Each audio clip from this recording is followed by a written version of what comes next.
रहता है। अभी मैं 4-5 दिन पहले बहादुरगंज इलाके में तकरीर कर रहा था। वो तकरीर, जिस तकरीर को लोगों ने वायरल किया और गलतफहमी हुई हमारे साथियों को, उन्होंने उसका बड़ा गलत असर लिया। तो मैंने माजरत कर ली कि ठीक है, अगर हमारे हमारे हमारे हमारे जुमले से तकलीफ पहुंची उस जुमले को मैं वापस लेता हूं। हालांकि मैं कभी कभी तकरीरों में, वो नेट पर मौजूद है मेरी बहुत सारी तकरीरें, कि इमाम की तनख्वाह 25-25 हज़ार रुपये कर दिए जाए। एक इंजीनियर की तनख्वाह है, हमारा भांजा कमाता है बेंगलोर में 25,000, वहाँ 2.5-3 लाख भी तनख्वाह है, लेकिन उसका रैंक अलग अलग है। तो 25,000 जनरली इंजीनियर की तनख्वाह होती है प्राइवेट कंपनियों में, और इमाम की तनख्वाह भी 25,000 देने की मैंने तरकीब बताई है लोगों को। अगर मोहल्ले में 100 लोग रहते हैं तो 100 लोग रहते हैं, अगर जो लोग 30-30 हज़ार माहाना कमाते हैं, 1 लाख महीना कमाते हैं, वो सब अपनी 1 लाख आमदनी जिस अल्लाह ने दिया है उसी रब के नाम पे 1,000 रुपये माहाना वो मस्जिद के लिए आप दे दें। जहां 1 लाख हमको मिले अल्लाह ने दिया, हमने 1,000 मस्जिद में दे दिया। अगर 100 की आबादी है बड़े बड़े शहरों में, एक मोहल्ले की 100 लोगों ने 1-1 हज़ार रुपये दिया, मंथ में 1 लाख रुपए हो गए। ये आसानी से 1 लाख कमाने वाले को 1,000 रुपये देना कोई भारी बात नहीं है। 50,000 महीना कमाने वाले को भी दीन की खिदमत के नाम पे 1,000 रुपये देना कोई भारी बात नहीं है। जो बिजनेसमैन हैं, जो डेली 10,000 20,000 कमाते हैं, उनका भी महीने में 1,000 रुपये देना कोई भारी बात नहीं है। अगर 100 आदमी 1-1 हज़ार रुपये दिए तो 1 लाख रुपए हो गए। 1 लाख रुपए में 50,000 रुपये माहाना तनख्वाह इमाम की हो सकती है, बाकी 50,000 रुपए से दूसरे सारे काम हो सकते हैं। मैंने इस तरह के मशवरे दिए हैं। नहीं 100 आदमी, 50 की आबादी है, 1-1 हज़ार दे तो 50,000, 25,000 रुपए इमाम की तनख्वाह दे, ताकि 24 घंटे की वो मुलाजमत है और वह इमाम साहब 24 घंटे आपके इसमें बंदे रहते हैं। भले ही वो आपके पास रहते हैं, समझ में आता है कोई काम नहीं है फजर से लेकर जोहर तक, वो हैं, वो रहते हैं आपके। जनाजे की नमाज पढ़ना है, फातिहा पढ़नी है, दम कर देना है, बहुत सारे प्रॉब्लम्स आते हैं। तो 25,000 रुपए का इंतजाम आसानी से गांव देहात में भी हो सकता है। मैंने ये मशवरा कौम को दिया है कि कैसे पैसा कलेक्ट होगा। जुमा के दिन सारे लोग 50 रुपए करके मस्जिद में दें, उससे भी बहुत सारी रकम आ जाएगी, जिससे तनख्वाह देने में आसानी हो जाएगी। मैंने इसकी तरकीबें बताई है कि अगर इंजीनियर की तनख्वाह 25,000, इमाम की तनख्वाह 25,000, और एक आदमी अपने बेटे को आलिम बनाए कि इंजीनियर बनाए, यहाँ सिर्फ पैसा है, वहाँ पैसा भी है और जन्नत भी है, नमाज भी है मस्जिद में। तो आदमी अपने बेटे को इंजीनियर बाद में बनाएगा और हमारी थोड़ी सी कोशिश से आलिम दीन वह पहले बनाएगा। इंजीनियर बनाया तो 25,000 रुपए कमा के सिर्फ दुनिया कमाएगा, और अगर आलिम बनाया तो 25,000 रुपए भी मिल जाएंगे और नमाजों की पाबंदी के बदले जन्नत भी मिल जाएगी, दुनिया और आखिरत दोनों मिल जाएगी। मैंने इस तरह की मिसालें दी हैं, मशवरे दिए हैं लोगों को। और कहीं मैंने अपने नौजवान साथियों को मशवरा देते हुए कहा, अगर हालात ऐसे नहीं है कि लोग आपको 1,50,000 दे सके, तो वहां आप अपने ये जो बदन है, जवानी, असल कमाई का दिन है जवानी का। बचपन में तो लोग खेल में गुजार देते हैं, बुढ़ापे में तो 1 दर्जन बीमारी हो जाती है, दांत में, आंख में, पेट में, घुटने में, टखने में बीमार। बुढ़ापे में लोग पैसे के मोहताज हो जाते हैं दूसरों के सामने, ये पैसा दीजिए मुझको, हम दवाई कराएंगे, बेटे पैसा दे और इलाज करवाएं।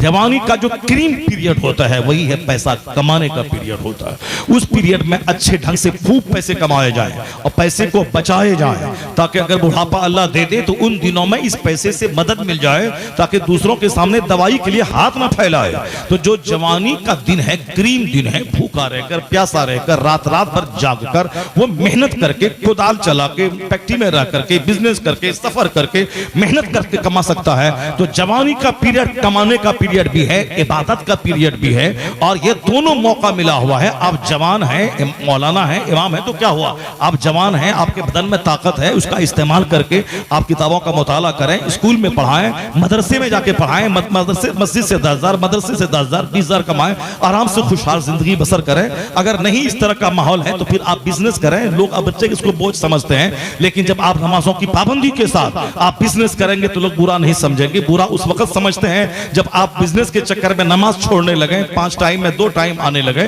तब लोग बुरा समझते हैं। अगर 5 टाइम नमाज की पाबंदी मस्जिद में हो, उधर हलाल तरीके से बिजनेस भी हो, तो लोग उसको नहीं बुरा समझते। बुरा वहां के बिजनेस से पढ़ के झूठ बोलने लगा, नमाज छोड़ने लगा, उसको बुरा समझते हैं। तो अब वहां मैंने नौजवान दोस्तों को एक ऐसा मशवरा दिया था, मगर कुछ जुमले उसमें जल्दीबाजी में निकल गए। होता है आदमी जैसे बहुत सारे जुमले निकल जाते हैं और जज्बात में उस जुमले निकल गए, उससे तकलीफ हुई, मैंने उस जुमले से रुजू कर लिया। चलो आपको तकलीफ पहुंची है तो मैं उसको वापस लेता हूं।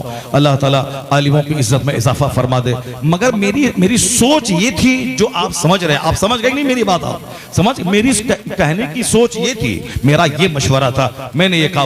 वहां मेरी 2 घंटे की तकरीर हुई, अब तो पूरी तकरीर में से सिर्फ 1 मिनट वो काट करके उलमा किराम को नाराज करवा दिया गया। ये यूट्यूब वाले ऐसा कभी मत करें, गलत तरीके से एक जुमला काट के अपना सब्सक्राइबर बढ़ाने के लिए और साहब बढ़ाने के लिए ये सब गलत काम करते हैं। हालांकि सख्ती तो यही है कि आइंदा जलसों में ये सब का कोई इस्तेमाल ना हो। तकरीर सुने, दिल में नोट करें और घर जाएं। पहले नहीं था ये सारा काम, मगर दिल में लोग सुनते थे तो 100 साल तक उस तकरीर को याद रखते थे लोग।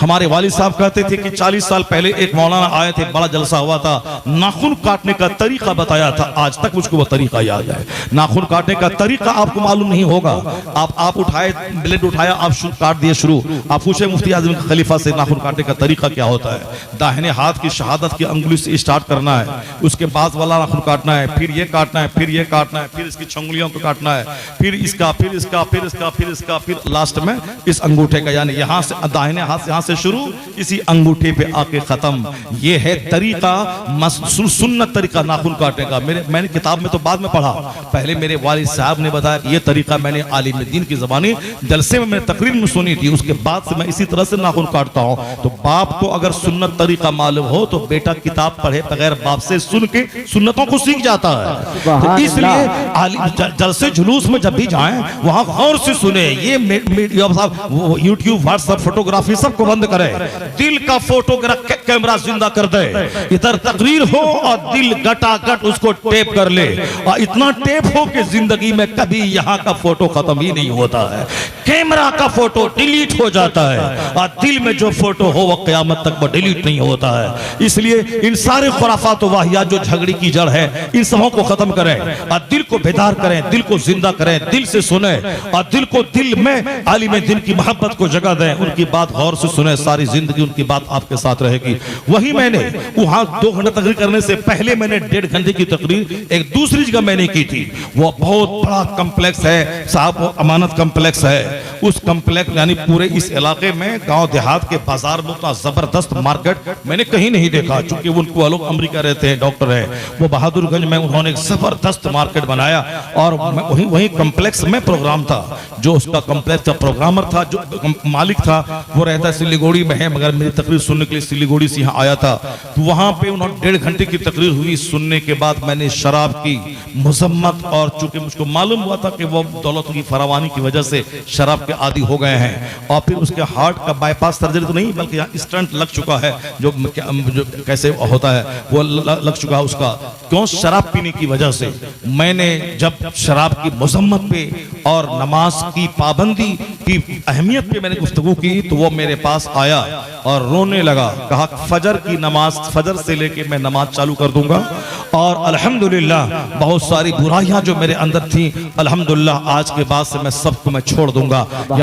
शराब से भी तौबा किया और फिर नमाज को जो छोड़ता था उससे भी तौबा किया, वो नमाजी बन गए। वहीं पे अरबों करोड़ों का मकान है, मगर सच्ची तौबा किया। दिल जिस दिन जाग जाए वही उसके लिए सवेरा है। सच्ची तौबा करें और तमाम बुराइयों से बचें। यकीन जाने कि जिंदगी में सच्ची खुशी अगर मतलूब है तो उसका कोई रास्ता नहीं है अच्छा खाना, अच्छा पहनना, अच्छा मकान, अच्छी गाड़ी, वरना हम लोग जिंदगी में उतना कमा नहीं पाएंगे जितना एक दिन में अडानी आडवाणी कमाता है। अगर 40,000 नजराना मुझको डेली लोग दें और इमाम साहब को भी 40,000 माहाना तनख्वाह दें, फिर भी जिंदगी में मैं उतना कमा नहीं पाऊंगा जितना कि एक दिन में अडानी कमाता है, एक दिन में अंबानी कमाते हैं, एक दिन में लाखों लाख करोड़ों करोड़ कमाने वाले। मगर उसकी जिंदगी में जब सुकून नहीं है, वो भी भी चेहरा सूखा रहता है। जो एक दिन में 10 लाख कमाने के बाद सूखा है, तो हम एक साल में 10 लाख कमाने के बाद सुकून कहां से ढूंढेंगे? पता चला कि सुकून वहां नहीं है। अगर तलाश करना है तो सुबह बिस्तर से कड़ाके की सर्दी में उठ जा और वजू करके, अल्लाह ने गरम गरम पानी का इंतजाम किया है। देहातों में चापाकल है, शहरों में नल है, तो सारा पानी ठंडा है तो हाथ जैसे बर्फ की तरह गल जाएगा। लेकिन देहातों में हैंड पाइप है, गर्मी का दिन हो, प्यास लगी हो, हैंड पाइप चलाओ, ठंडा ठंडा पानी अल्लाह देता है। और जाड़े के दिन में हैंड पाइप चलाओ, अल्लाह गर्म पानी अंदर से देता है। गर्मी के जमाने में ठंडा पियो और जाड़े के जमाने में गर्म पानी से वजू करो और नहाओ और पियो, और उसके बाद जाके मस्जिद में 2 रकात नमाज पढ़ ले। जो मुकेश अंबानी के खरबों के मकान में जो करार नहीं है, वो फजर की 2 रकात में अल्लाह करार था फरमा। नारे तकबीर, नारे रिसालत, मसलके आला हजरत, पैगामे आला हजरत, नारे तकबीर, नारे रिसालत। शराब को मुतलक तलाक दे दे, एक बच्चा एक बूंद तक ना पिए, न शराब की भट्टी में जाए, न शराब का गिलास छुए, न शराब पीने वाले को प्रमोट करे, उससे नफरत करे समाज के सारे लोग। शराबी मोहल्ले के लिए, समाज के लिए, पूरे इलाके के लिए नासूर होता है। सच्ची तौबा करके नेक बने, अल्लाह माफ कर देगा। चाहे 10 साल शराब पिए हो तो क्या हुआ? सच्ची तौबा करके आज नेक बन जा। सच्ची तौबा, दोबारा फिर शराब नहीं पीना है। जैसे गाय के थन से दूध निकले, दोबारा ना जाए। सच्ची तौबा कर ले, अल्लाह पूरे 10 साल के सारे गुनाह को माफ फरमा देगा। अल्लाह तो चाहता है कि मेरा बंदा सच्ची तौबा करके आ जाए, लौट जाए। सच्ची तौबा कर ले। तौबा का मतलब होता है लौट जाना, लौट जा, तौबा कर, अल्लाह गुनाहों को माफ कर देगा। अगर अल्लाह अरहमुर राहिमीन नहीं होता तो तेरे एक एक गुनाहों की पकड़ करके तबाह बर्बाद कर देता। लेकिन अल्लाह रब्बुल इज्जत अरहमुर राहिमीन है। अगर 10 साल 20 साल गुनाह करने के बाद भी सच्ची तौबा हुई तो तौबा के पहले के सारे गुनाहों को अल्लाह माफ कर देता है। लेकिन नमाज अगर छोड़ा तो नमाज वाला, नमाज तेरे जिम्मे से माफ नहीं होगी। नमाज 15 साल से फर्ज हो जाती है। बास कैफियतों में 15 साल के बाद से नमाजें फर्ज है। नमाज अगर आपने 25 साल में शुरू की तो यह 10 साल की नमाज आपके जिम्मे कज़ा रहेगी। चाहे 25 बार उम्रा और 50 हज कर रहे हैं, मगर यह 10 साल की नमाज बतौर क़ज़ाए उम्री आपको अदा करना ही पड़ेगा। इसलिए शराब पीने वाला गुनाह है, तौबा किया माफ, मगर नमाज वाला गुनाह, तौबा करने से नमाज छोड़ने का गुनाह तो माफ होगा, मगर असली जो नमाज है वो नमाज माफ नहीं होगी। उसको तो पढ़ना पड़ेगा, अदा करना ही पड़ेगा। इसलिए अपने बाल बच्चों की घुट्टी में नमाज पिला दें ताकि बच्चा 4-7 साल के बाद नमाज पढ़ने लगे, और 10 साल के बाद उसको मार के नमाजी बना दें ताकि बाद में परेशानी ना हो। ये बच्चा इनकार ना कर दे कि मैं नमाज नहीं पढ़ूंगा, क्योंकि अभी छोटा है, बच्चे माँ बाप के इख्तियार में है, बाप उसे मार के पढ़ा सकता है। इसलिए पढ़ाएं ताकि जवान होने के बाद बच्चा यह फैसला कर ले, जिस तरह जिंदा रहने के लिए खाना जरूरी है, उसी तरह मुसलमान बने रहने के लिए नमाज पढ़ना जरूरी है। जिस तरह नमाज पढ़ने के लिए, खाना खाने के लिए किसी को सिखाया नहीं जाता कि नमाज खाना खा ले, बंदा अपनी जरूरत महसूस करता है कि खाने के बगैर मैं जिंदा नहीं रह पाऊंगा, उसी तरह आदमी सेट कर ले कि नमाज के बगैर मैं मुसलमान बना नहीं रह पाऊंगा। दिमाग जहां सेट हुआ तो खाना भी टाइम पे होगा, नमाज भी टाइम पे हो जाएगी। सुभान अल्लाह। और नमाज तमाम बुराइयों से बाज रखती है, रोकती है। दाढ़ी आप नहीं रखते हैं, नमाज पढ़ रहे हैं तो धीरे धीरे अंदर से बात पैदा होगी, दाढ़ी भी रखना चाहिए। नमाज पढ़ते हैं, अगर शराब पीने के पहले आदी थे, शर्म होगी कि नहीं अब मुझे उस गली में कदम नहीं रखना है जिस गली में हमारे करोड़ों गुनाह हो चुके हैं। नमाज बुराइयों बेहयाओं से रोकती है, इसीलिए सबसे बड़ा फर्ज है नमाज। नमाज छोड़ना सबसे बड़ा गुनाह है। उसकी पाबंदी से औरतों में नरमी पैदा होती है, शौहर की फरमाबरदारी पैदा होती है। बच्चे जब नमाजी होते हैं तो माँ बाप की खिदमत करने लगते हैं, माँ बाप का चेहरा देखकर हज मबरूर का अज्र कमाते हैं। और अगर नमाजी नहीं बना, वो कभी कभार सुन लिया तकरीर में माँ बाप की खिदमत करना चाहिए, 2 दिन करेगा, फिर तीसरे दिन बिगड़ जाएगा। लेकिन अगर वो नमाजी बन गया है तो फिर जान ले कि वो जानता है कि अल्लाह की खुशनुदी माँ बाप की खुशनुदी में है, अल्लाह की नाराजगी माँ बाप की नाराजगी में है। इसीलिए वो अपनी जन्नत बचाने के लिए वो फर्ज भी अदा करता है और माँ बाप की खिदमत भी करता है। इसलिए अपने घर को और अपने गांव को नूरानी, रूहानी और जन्नती माहौल बनाने के लिए मर्द औरत का सबका नमाजी बनना जरूरी है। जिस दिन वो नमाजी बन जाए, दूसरे सारे गुनाह ऑटोमेटिक कम होते चले जाएंगे। और यह बात कब पैदा होगी? नेकों से दोस्ती करेंगे। दोस्त के घर जाएं, वो नमाज पढ़ रहा, आप नहीं पढ़ेंगे, आपको बुरा लगेगा। दोस्त के घर जाएंगे, वो कुरान पढ़ रहा, आप नहीं पढ़ेंगे, आपको बुरा लगेगा। चोर के पास जाने से चोरी की कैफियत पैदा होती है, नमाजियों के पास जाने से नमाज पढ़ने का मजाज मिल जाता है। इसलिए अल्लाह ने फरमाया इन्नल्लाह युहिब्बुल मुत्तकीन, अल्लाह मुत्तकीन से दोस्ती करता है।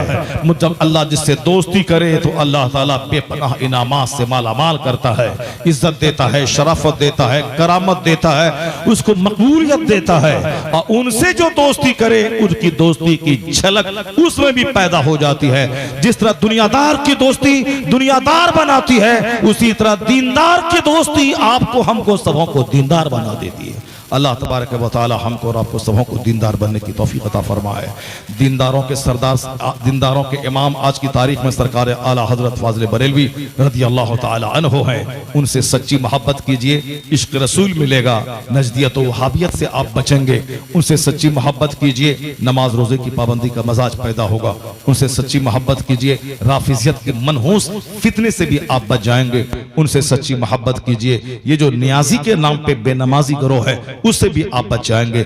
इस फितनों फसाद के वक्त में ईमान का बचा रहना, नमाज रोजे हज और ज़कात के अमाल का बचा रहना, शरीयत का बचा रहना, इसके लिए आसान है जो आला हजरत से सच्ची मोहब्बत करता हो। और जो उनसे नफरत करता हो उनका चांस रहता है या तो वह नियाजी बन जाए, या राफिजी बन जाए, या नजदी वहाबी बन जाए, या शरीयत का मुनकिर तरीकत के नाम पे ढोंगी बन जाए। इसलिए अमाल और अकीदा दोनों के सुधारने का इस दौर में सबसे मजबूत रस्सी है सरकार आला हजरत की मोहब्बत की रस्सी, मसल के आला हजरत की रस्सी। माशाअल्लाह आपने तहफ़्फ़ुज़ मसल के आला हजरत कॉन्फ्रेंस किया।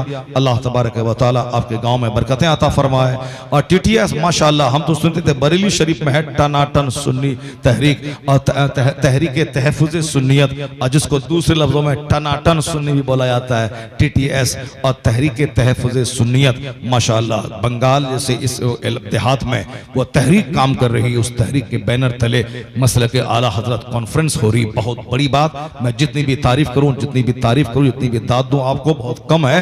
बस ये रिश्ता बना, ताल्लुक बना रहे, ताकि आपके मरने के 100 साल के बाद आपके बच्चे इसी टीटीएस तहरीक मसले के आला हजरत कॉन्फ्रेंस करें और ये बोलें कि आज 100वां जलसा हो रहा है, ताकि आप चले भी जाएं तो आपकी यादगार कायम रहे, ताकि बच्चे जान लें कि मेरे आबा अजदाद नेक थे तो नेकी करने का हौसला हमें उनसे ही मिला है। अल्लाह ताला इस महफिल को कबूल फरमाए, आमीन व आखिर दाअवाना। उन्होंने आपके सामने पेश किया। अल्लाह तबारक व तआला इस मद्दाह रसूल की आवाज़ को और हुस्न अता फरमाए। इसी तरह पुरदर्द अंदाज में नात नबी हम सबों को सुनाते रहने की तौफीक अता फरमाए।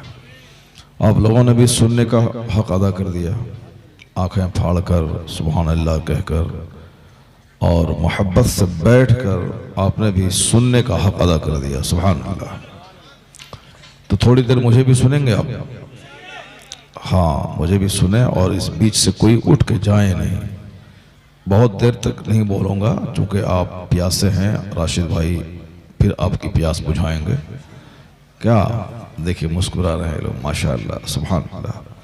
तो 1 घंटा ही ये लोग मुझको बर्दाश्त करेंगे राशिद भाई, 1 घंटा से ज़्यादा नहीं। अभी 3 घंटे बोलूँगा तो घबरा जाएंगे ये लोग।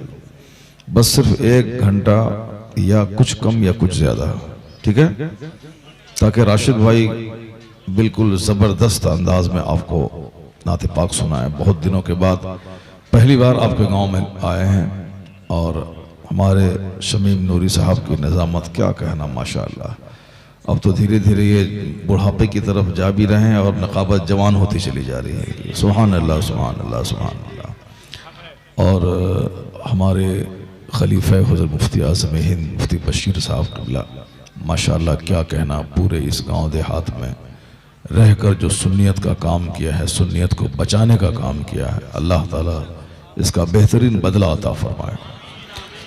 पढ़ने लिखने के बाद लोग बम्बई अहमदाबाद का रुख करते हैं और वहाँ जाके कमाते हैं और यहाँ आके अपना घर बनाते हैं, लेकिन इनकी मेहनतों को दाद दें कि पढ़ने लिखने के बाद देहात में रहकर अपना घर नहीं बनाया, इश्क़ रसूल की तामीर का काम इन्होंने अंजाम दिया। सुभान अल्लाह। अल्लाह तबारक व तआला हजरत को सेहत और लंबी उम्र अता फरमाए। आमीन आमीन। बंगाल में अक्सर लोग गाना सुनते हैं, ट्रेन पे सफ़र करते होंगे, अक्सर लोग गाना गाते हैं। बंगाल में नाच भी बहुत ज़्यादा होता है, बंगाल में बहुत ज़्यादा कव्वाली भी होती है। 5-5 लाख रुपए दे के लोग कव्वाल को बुलाते हैं।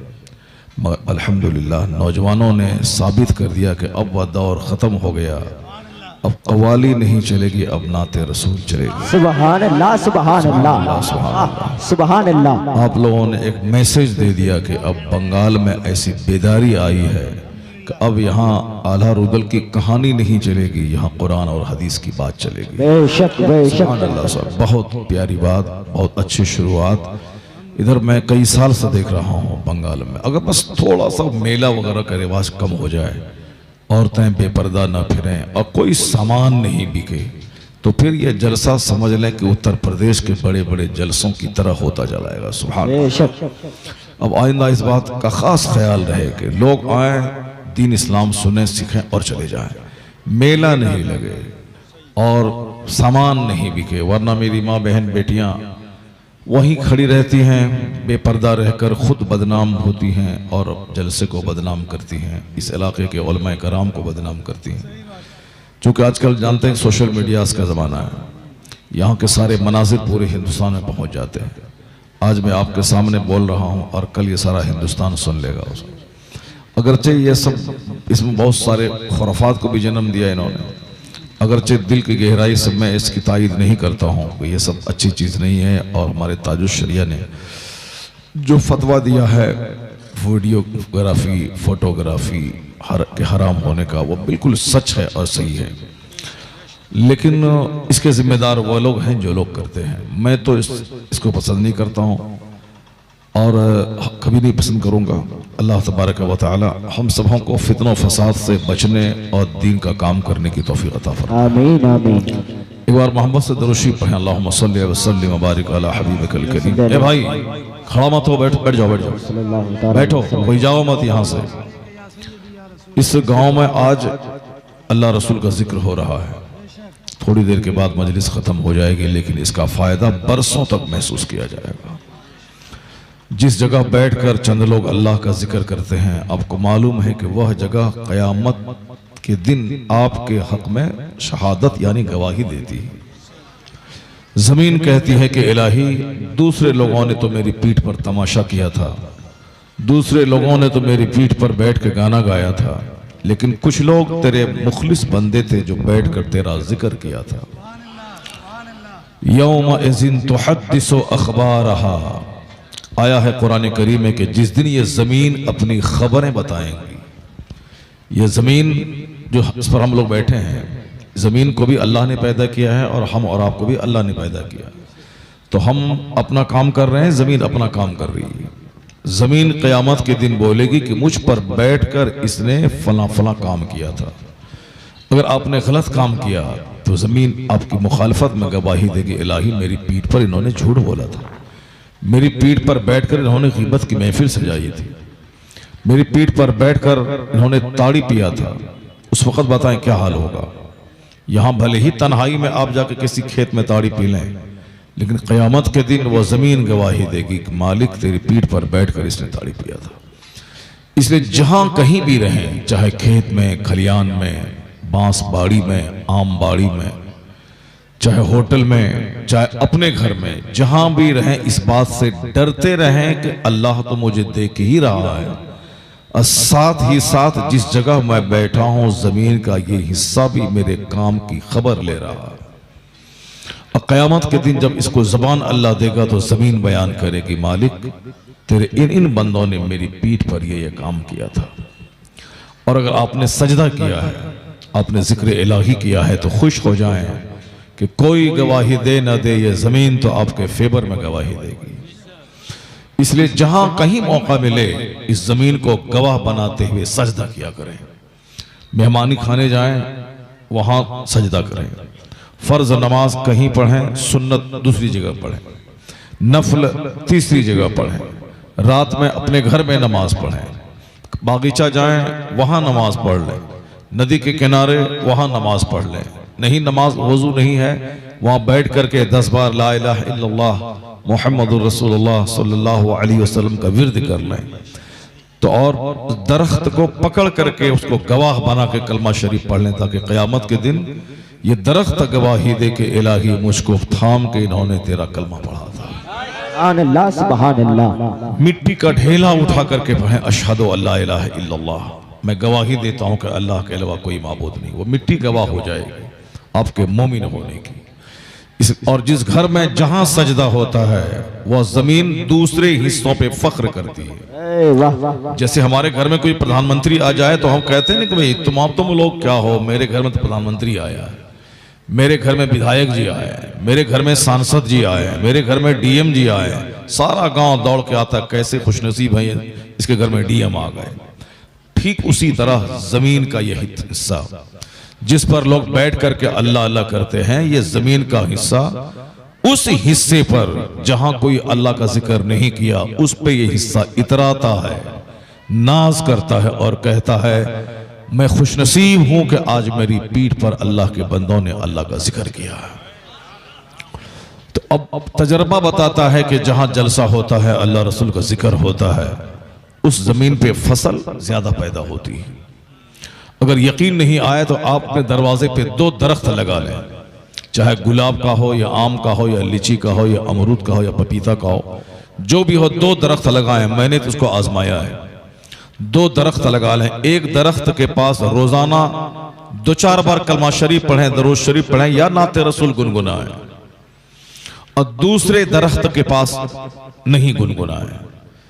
अब 1 महीने के बाद दोनों की कैफियत देख लेंगे कि जहां नात शरीफ गुनगुनाई गई, जहां दुरूद पढ़ा गया, जिक्र किया गया, उस दरख्त के फल, उसके पत्ते उस दरख्त के मुकाबले में ज्यादा खिले हुए नजर आते हैं। सुभान अल्लाह, सुभान अल्लाह।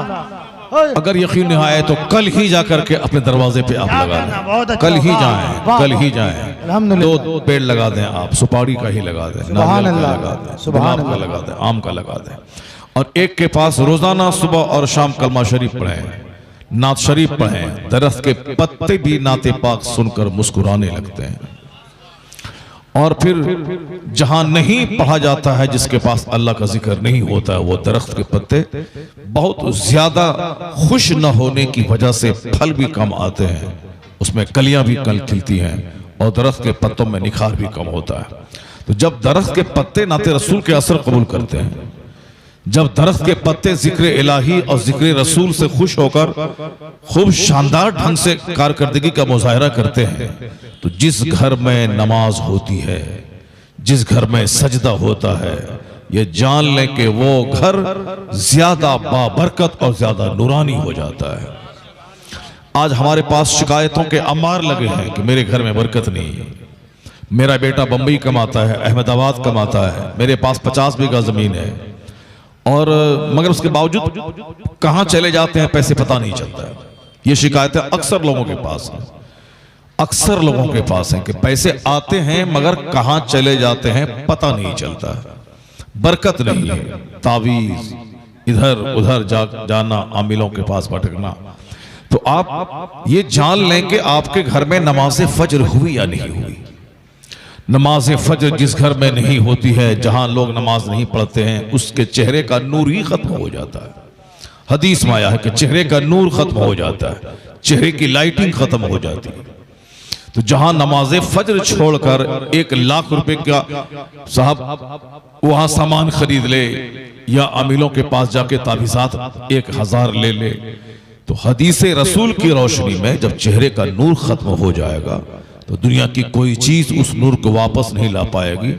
अगर वापस होगा नूर तो सिर्फ उसी वक्त होगा जबकि औरतें घर में नमाज पढ़ें और मर्द सुन्नत पढ़ के फर्ज मस्जिद में जाकर अदा करें। सुभान अल्लाह। फिर आप देख लें आप घर में बरकतें कितनी होती हैं। जो जोहर की नमाज नहीं पढ़ता है, अल्लाह तबारक व तआला उसकी रोजी से बरकतों को खत्म कर देता है। जरा जोर से बोलें सुभान अल्लाह।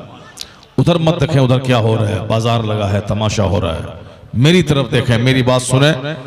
बस सिर्फ एक हदीस में सुनाऊंगा, उसको गौर से सुन के आप चले जाएंगे। सिर्फ एक हदीस सुनेंगे ना आप, सिर्फ एक हदीस। अभी मैं एक तमहीद बयान कर रहा हूं कि जलसा जुलूस की क्या फजीलत है, और आप जहां बैठे हैं कितना बड़ा काम कर रहे हैं आप, ये जमीन आपके फेवर में गवाही देगी।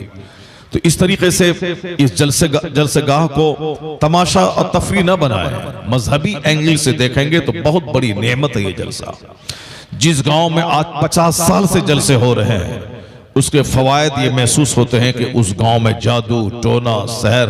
ए लड़का, अरे कहां भाग रहे हैं, बैठो, भागो मत, जलसे को उजाड़ो मत। मैं अक्सर कहा करता हूं ये जलसा बहुत मेहनत से मुनक़िद होता है, और जो इसको आबाद करता है अल्लाह ताला उसके घर को आबाद कर देगा, और जो इस जलसे को उजाड़ेगा यानी भाग जाएगा, दीन की बात नहीं सुनेगा, हो सकता है इस जलसे की बद्दुआ से वो उसकी जिंदगी उजड़ जाए, उसका घर उजड़ जाए। इसलिए उजाड़ने की चीज नहीं है, जहां नाच गाना हो उस महफिल को उजाड़ दो, जहां साहब हारमोनियम तबला बजे उस महफिल में मत जाओ, उसको वीरान और बर्बाद कर दो। लेकिन जहां अल्लाह रसूल का जिक्र हो, घर में सोए हो तो उठ के आके उस महफिल को आबाद कर दो। महफिल आबाद होगी, अल्लाह ताला तुम्हारे घर को आबाद कर देगा। आज हमें जिंदगी में खुशी चाहिए, ये खुशी अल्लाह ने अच्छे मकान की तामीर में नहीं रखा है, अल्लाह ने ये खुशी गाड़ियों की खरीदारी में नहीं रखा है, अल्लाह ने ये खुशी जमीन पे जमीन खरीदने में नहीं रखा है, अल्लाह ने सच्ची खुशी अपनी याद और अपने जिक्र में रखा है। अला बिज़िक्रिल्लाहि तत्मइन्नुल कुलूब, जान लो के दिलों को आराम अल्लाह के जिक्र से मिलता है। अगर नहीं यकीन आए, परेशानी के आलम में वुजू करके 1000 बार दरूद पढ़ ले, 5 एकड़ जमीन खरीदने के बाद वो खुशी नहीं मिलेगी जो खुशी सरकार पे दरूद पढ़ने के बाद। सुभान अल्लाह, सुभान अल्लाह, सुभान अल्लाह। तजर्बा करके देखो, आप तजर्बा करके देखो, जिंदगी में खुशी पाने का इसके अलावा कोई रास्ता नहीं है। बहुत सारे लोगों ने आजमाया कि हम खुशी तलाश करें घूमने में, अमेरिका घूमेंगे तो मजा मिल जाएगा, लंदन घूमेंगे मजा मिल जाएगा, जैसे बहुत सारे लोग घूमते हैं, पैसे वाले घूमते रहते हैं। लेकिन मालूम है घूमने के दौरान भी वो मायूस रहता है। मैंने अपनी आंखों से, अपने कान से हवाई जहाज पे मैंने देखा, जो आगे में इकोनॉमिक वो जहाँ फर्स्ट क्लास की जो सीट होती है वो थोड़ी महंगी सीट होती है, और वहां पे पीछे जाकर के इकोनॉमिक क्लास 3 सीटें होती हैं, और उसी जगह में 2 सीट होती ताकि खूब आदमी फैल के बैठ सके। मैंने उस क्लास में देखा एक शौहर और एक बीवी दोनों बैठे थे, जहाज पे सफर कर रहे थे, मालदारी होंगे, और फर्स्ट क्लास की सीट पर बैठे थे और ज्यादा मालदार होंगे, मगर दोनों एक दूसरे से लड़ाई कर रहे थे। बीवी कुछ बोली, शौहर बोला कि तुम हमेशा मुझको टॉर्चर करती रहती है, हमेशा मेरे खिलाफ बोलती रहती है, मैं तुमको बहुत देख रहा हूं सफर के दौरान। रिलैक्स होने गए थे, लड़ाई झगड़ा और शिकायत की पुटली लेके घर आ गए।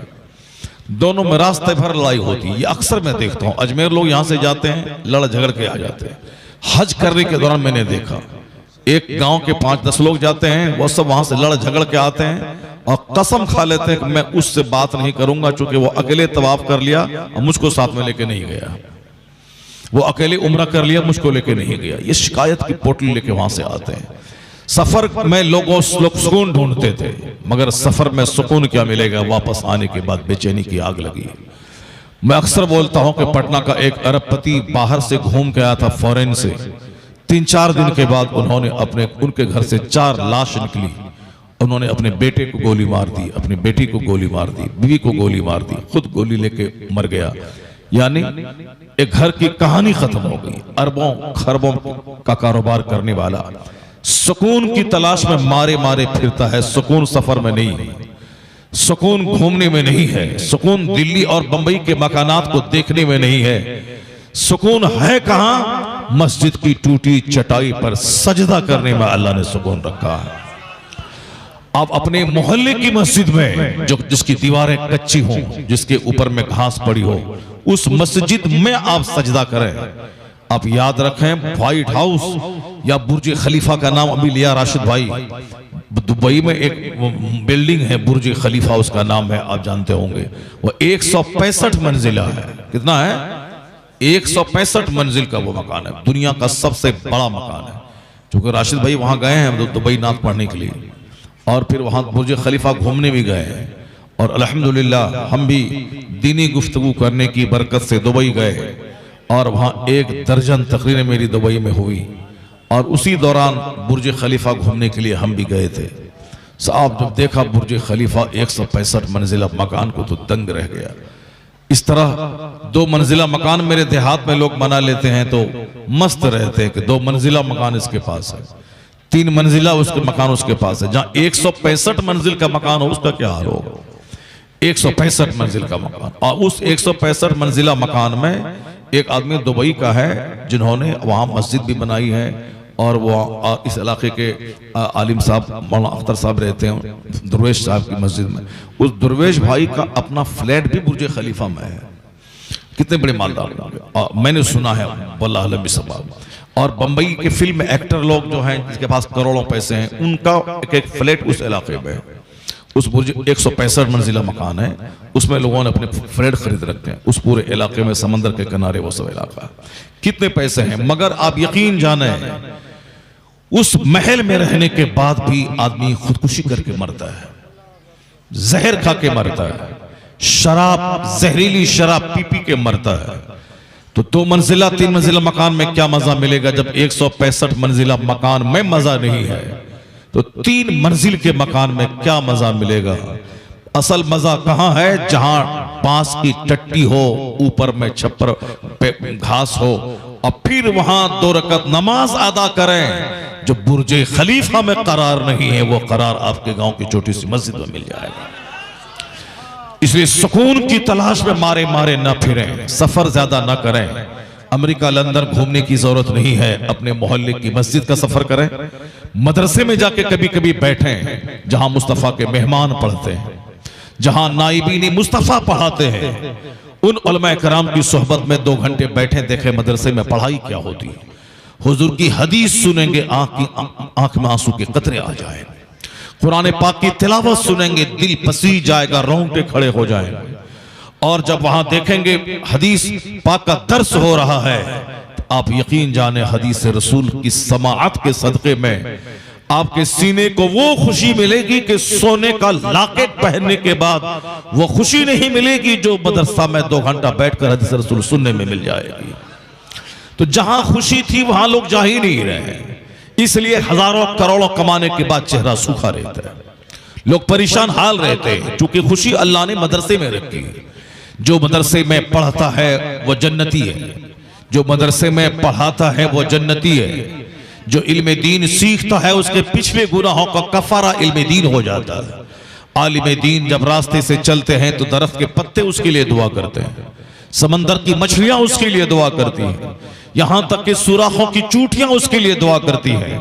तो अगर आप आलिम नहीं बने तो कम से कम उन आलिमों के पास बैठने वाला बन जाए, उन आलिमों की बात सुनने वाला बन जाए, उन आलिमों से मोहब्बत करने वाला बन जाए। आया है हदीस पाक में, कुन आलिमन औ मुतअल्लिमन औ मुस्तमिअन औ मुहिब्बन फला तकुनिल खामिस फतहली। आया है हदीस में कि तो आलिम बनो, या इल्म सीखने वाला बनो, या इल्म की बात सुनने वाला बनो, या इल्म से मोहब्बत करने वाला बनो। 5वां मत बनना, वरना तबाह हो बर्बाद हो जाओगे।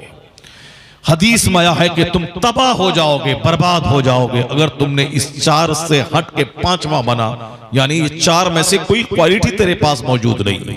आप नहीं पढ़ पाए बरेली जाकर, आप नहीं पढ़ पाए कि चोचा शरीफ जाकर, आप नहीं पढ़ पाए अलजामतुल अशरफिया जाकर, आप नहीं पढ़े अपने इलाके के मदरसों में, नहीं पढ़े, उम्र खत्म हो गई, आप बूढ़े हो गए, नहीं पढ़ पाए, आलिम नहीं बन पाए। आलिम होना बहुत बड़ा मकाम है। इंजीनियर होना, डॉक्टर होना, प्रोफेसर होना, ये सब होना छोटा सा मकाम है, और आलिम दीन होना ये सबसे बड़ा मकाम है। क्यों? डॉक्टर बनने के बाद पैसा कमाया जाता है, इंजीनियर बनने के बाद पैसा कमाया जाता है, प्रोफेसर बनने के बाद कॉलेज में ड्यूटी करके पैसा कमाया जाता है, लेकिन आलिम दीन बनकर पैसा अगरचे नहीं कमाया जाता है ज्यादा, मगर जन्नत का काम किया जाता है। डॉक्टर नाइब रसूल कभी नहीं कहलाता है, इंजीनियर नाइब पैगंबर कभी नहीं कहलाता है, प्रोफेसर नाइब रसूल कभी नहीं कहलाता है, मगर जो आलिम दीन है वो नाइब पैगंबर कहलाता है। इसलिए अगर कोई आलिम है वो अपने आप को कभी कमतर ना समझे कि हमारे पास दुनिया नहीं है, मेरे पास मकान नहीं है, मेरे पास गाड़ी नहीं, कभी भी ये फीलिंग उसके दिमाग में नहीं आए। अगर फीलिंग आई कि मेरे पास दुनियादारों उनके मुकाबले में कम नेमत है दुनिया की, तो समझ लें कि उसने इल्म दीन की तौहीन की। वो इस हवाले से कभी भी अपने आप को हकीर न समझे, अल्लाह रब्बुल इज्जत का एहसान और शुक्र अदा करे कि इलाही तूने मुझे इंजीनियर नहीं बनाया, मुझको नाइब पैगंबर तूने बनाया। जरा जोर से बोले सुभान अल्लाह। तो नाइब पैगंबर होना बहुत बड़ा शरफ है, नाइब रसूल होना।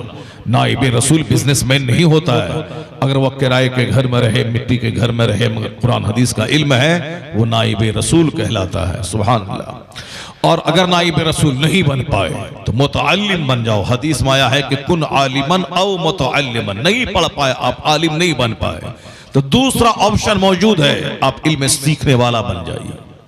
और इल्म सीखने की कोई उम्र नहीं है। इल्म सीखने के लिए मदरसा में जाके बोरिया बिस्तर बांध के पढ़ना यही जरूरी नहीं है।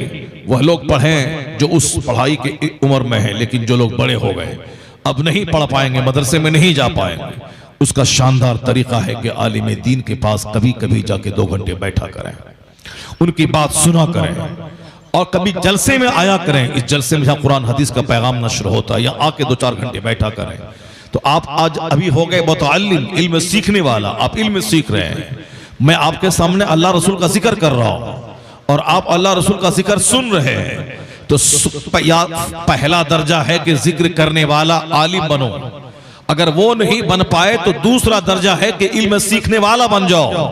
तो अल्हम्दुलिल्लाह आज अपनी तकदीर पे आप नाज करें कि आप इस महफिल में बैठकर इल्म दीन सीख रहे हैं। सुभान अल्लाह।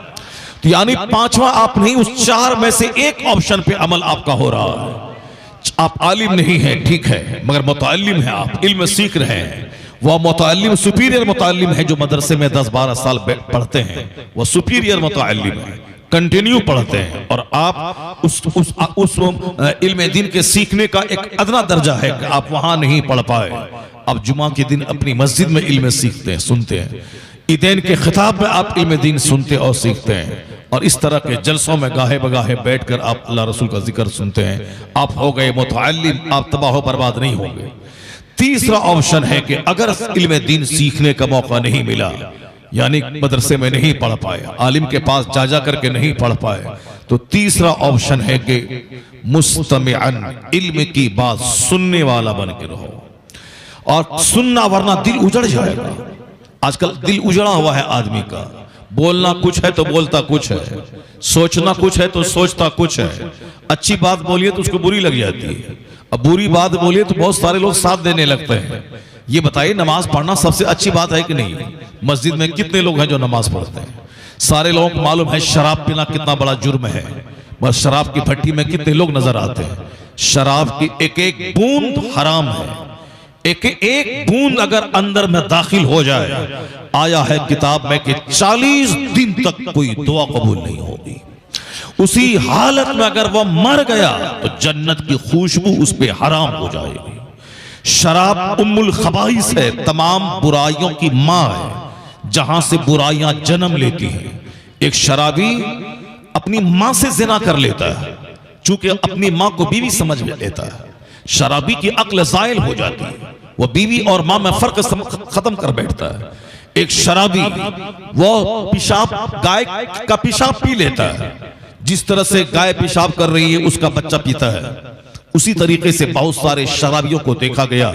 वो शराबी प्यास, चूंकि शराब पीने के बाद अक्ल खत्म हो जाती है, जब अक्ल खत्म होती है तो फिर वो शराब को भी, ये पेशाब को भी गरम गरम पानी समझने लगता है, और फिर वह गर्म पानी पीना शुरू कर देता है। शराबी गोबर को गुड़ समझ के खा लेता है, इसलिए शराब पीना तमाम बुराइयों को जन्म देता है। शराबी कत्ल करता है, इसलिए अगर किसी को कत्ल करवाना होता है, सुपारी किसको देना होता है, जो लोग ऐसा करवाते हैं वो सबसे पहले जी भर के शराब पिलाते हैं, वरना एक आदमी दूसरे आदमी को कैसे कत्ल करेगा, नहीं कर पाएगा। उसके सीने में दिल है, और जब कत्ल करने जाएगा उसका सीना काम जाएगा, उसके रोंगटे खड़े हो जाएंगे। तो अब इस कैफियत को मिटाने के लिए शराब पिलाई जाती है, खूब जी भर के शराब पीता है, तब जाके वो कत्ल करता है। जो दज्जाल कत्ल करते हैं, फांसी के फंदे पे चढ़ाते हैं, गैर इस्लामी ममालिक में, वहां उनको शराब पिलाया जाता है, वरना वो नहीं फांसी के फंदे लटका पाएंगे। तो कत्ल होता है शराब पीने के बाद, जिनाकारी होती है शराब पीने के बाद। जहां शराब नहीं है वहां जना भी नहीं है, बहुत कम है, नहीं के बराबर। और जहां शराब है वहां 100% जना है। आज जहां जहां शराब पी जा रही है वहां किसी औरत की आबरू महफूज नहीं है। लोग, एक गांव के बारे में एक शख्स मुझको सुना रहा था कि जब रात होती है यह जमींदार आप कांधे पे गन लेता है और गन लेके अपने 2-4 नौकर को साथ में लेकर के चलता था। जिस गरीब की जिसकी बीवी अच्छी मिल गई उसके घर में घुसा, कोई किसी की हिम्मत नहीं होती थी कि कोई बोल पाए, क्योंकि वह जमींदार है, उसके कांधे पे गन है। औरत अगर चिल्लाई तो गोली मार देगा, उनका शौहर चिल्लाया तो उसको गोली मार देगा, उसके साथ 4 गुंडे चलते हैं। अब क्या करें, वहां मजबूर हैं लोग, बोल नहीं पा रहे हैं, जिना हो रहा है। शराब पीने के बाद ही ये सारा काम होता है। शराब पीने के बाद तलाक होती है, गांव उजड़ गया, घर उजड़ गए। वो तो कहिए कि बिहार में अभी 5-6-7 साल से नीतीश कुमार ने शराब पे पाबंदी लगा दी, जिसकी वजह से बहुत हद तक कंट्रोल हुआ। पहले तो आम धड़ल्ले से लोग पीते थे और अब चोरी छुपे लोग पीते हैं। अब मुमकिन है कि चोरी छुपे ज्यादा पीते हैं और जहरीली शराब पीते हैं। अभी 100 से ज्यादा लोग मर गए जहरीली शराब पीने में। राजनीति हो रही है कि साहब शराब पे पाबंदी हटा दीजिए, ये लोग चोरी छुपे पीते हैं, तब न लोग 200 मर गए। जो जहरीली शराब पिए उसको तो मर ही जाना चाहिए, उसके नाम पे तो राजनीति नहीं करनी चाहिए। और बहुत सारे लोग हैं जो शराब की पाबंदी को हटाने का मुतालबा कर रहे हैं ताकि खूब लोग शराब पिए। कैसे लोग हैं? लोग कहते हैं इंसान है। आखिर जमाने में तो इंसानियत खत्म ही हो जाएगी। लोग कसरत से ज़िना करेंगे, पानी से ज्यादा शराब पिएंगे और उसी गुनाह पे नाज करेंगे। आया है किताबों में कि आखिर जमाने में माँ के पेट से जानवर पैदा होगा, वो होगा नाक नक्शे वाला इंसान की तरह देखने में, कैरेक्टर उसका जानवरों जैसा होगा। अभी आज से मैंने कल एक किताब में पढ़ा कि अमेरिका में आज से कई साल पहले शराब पे पाबंदी लगाई गई, लोग चोरी छुपे पीने लगे। इस कदर डिमांड बढ़ गया शराब की पाबंदी हटाने का, वहां की गवर्नमेंट भी मजबूर होकर शराब की पाबंदी को हटा लिया। यानी पब्लिक में वही हाल बिहार का हो रहा है। इस कदर नेताओं का डिमांड बढ़ रहा है कि पाबंदी हटा दिए जाए, जबकि गवर्नमेंट को बहुत नुकसान है उससे।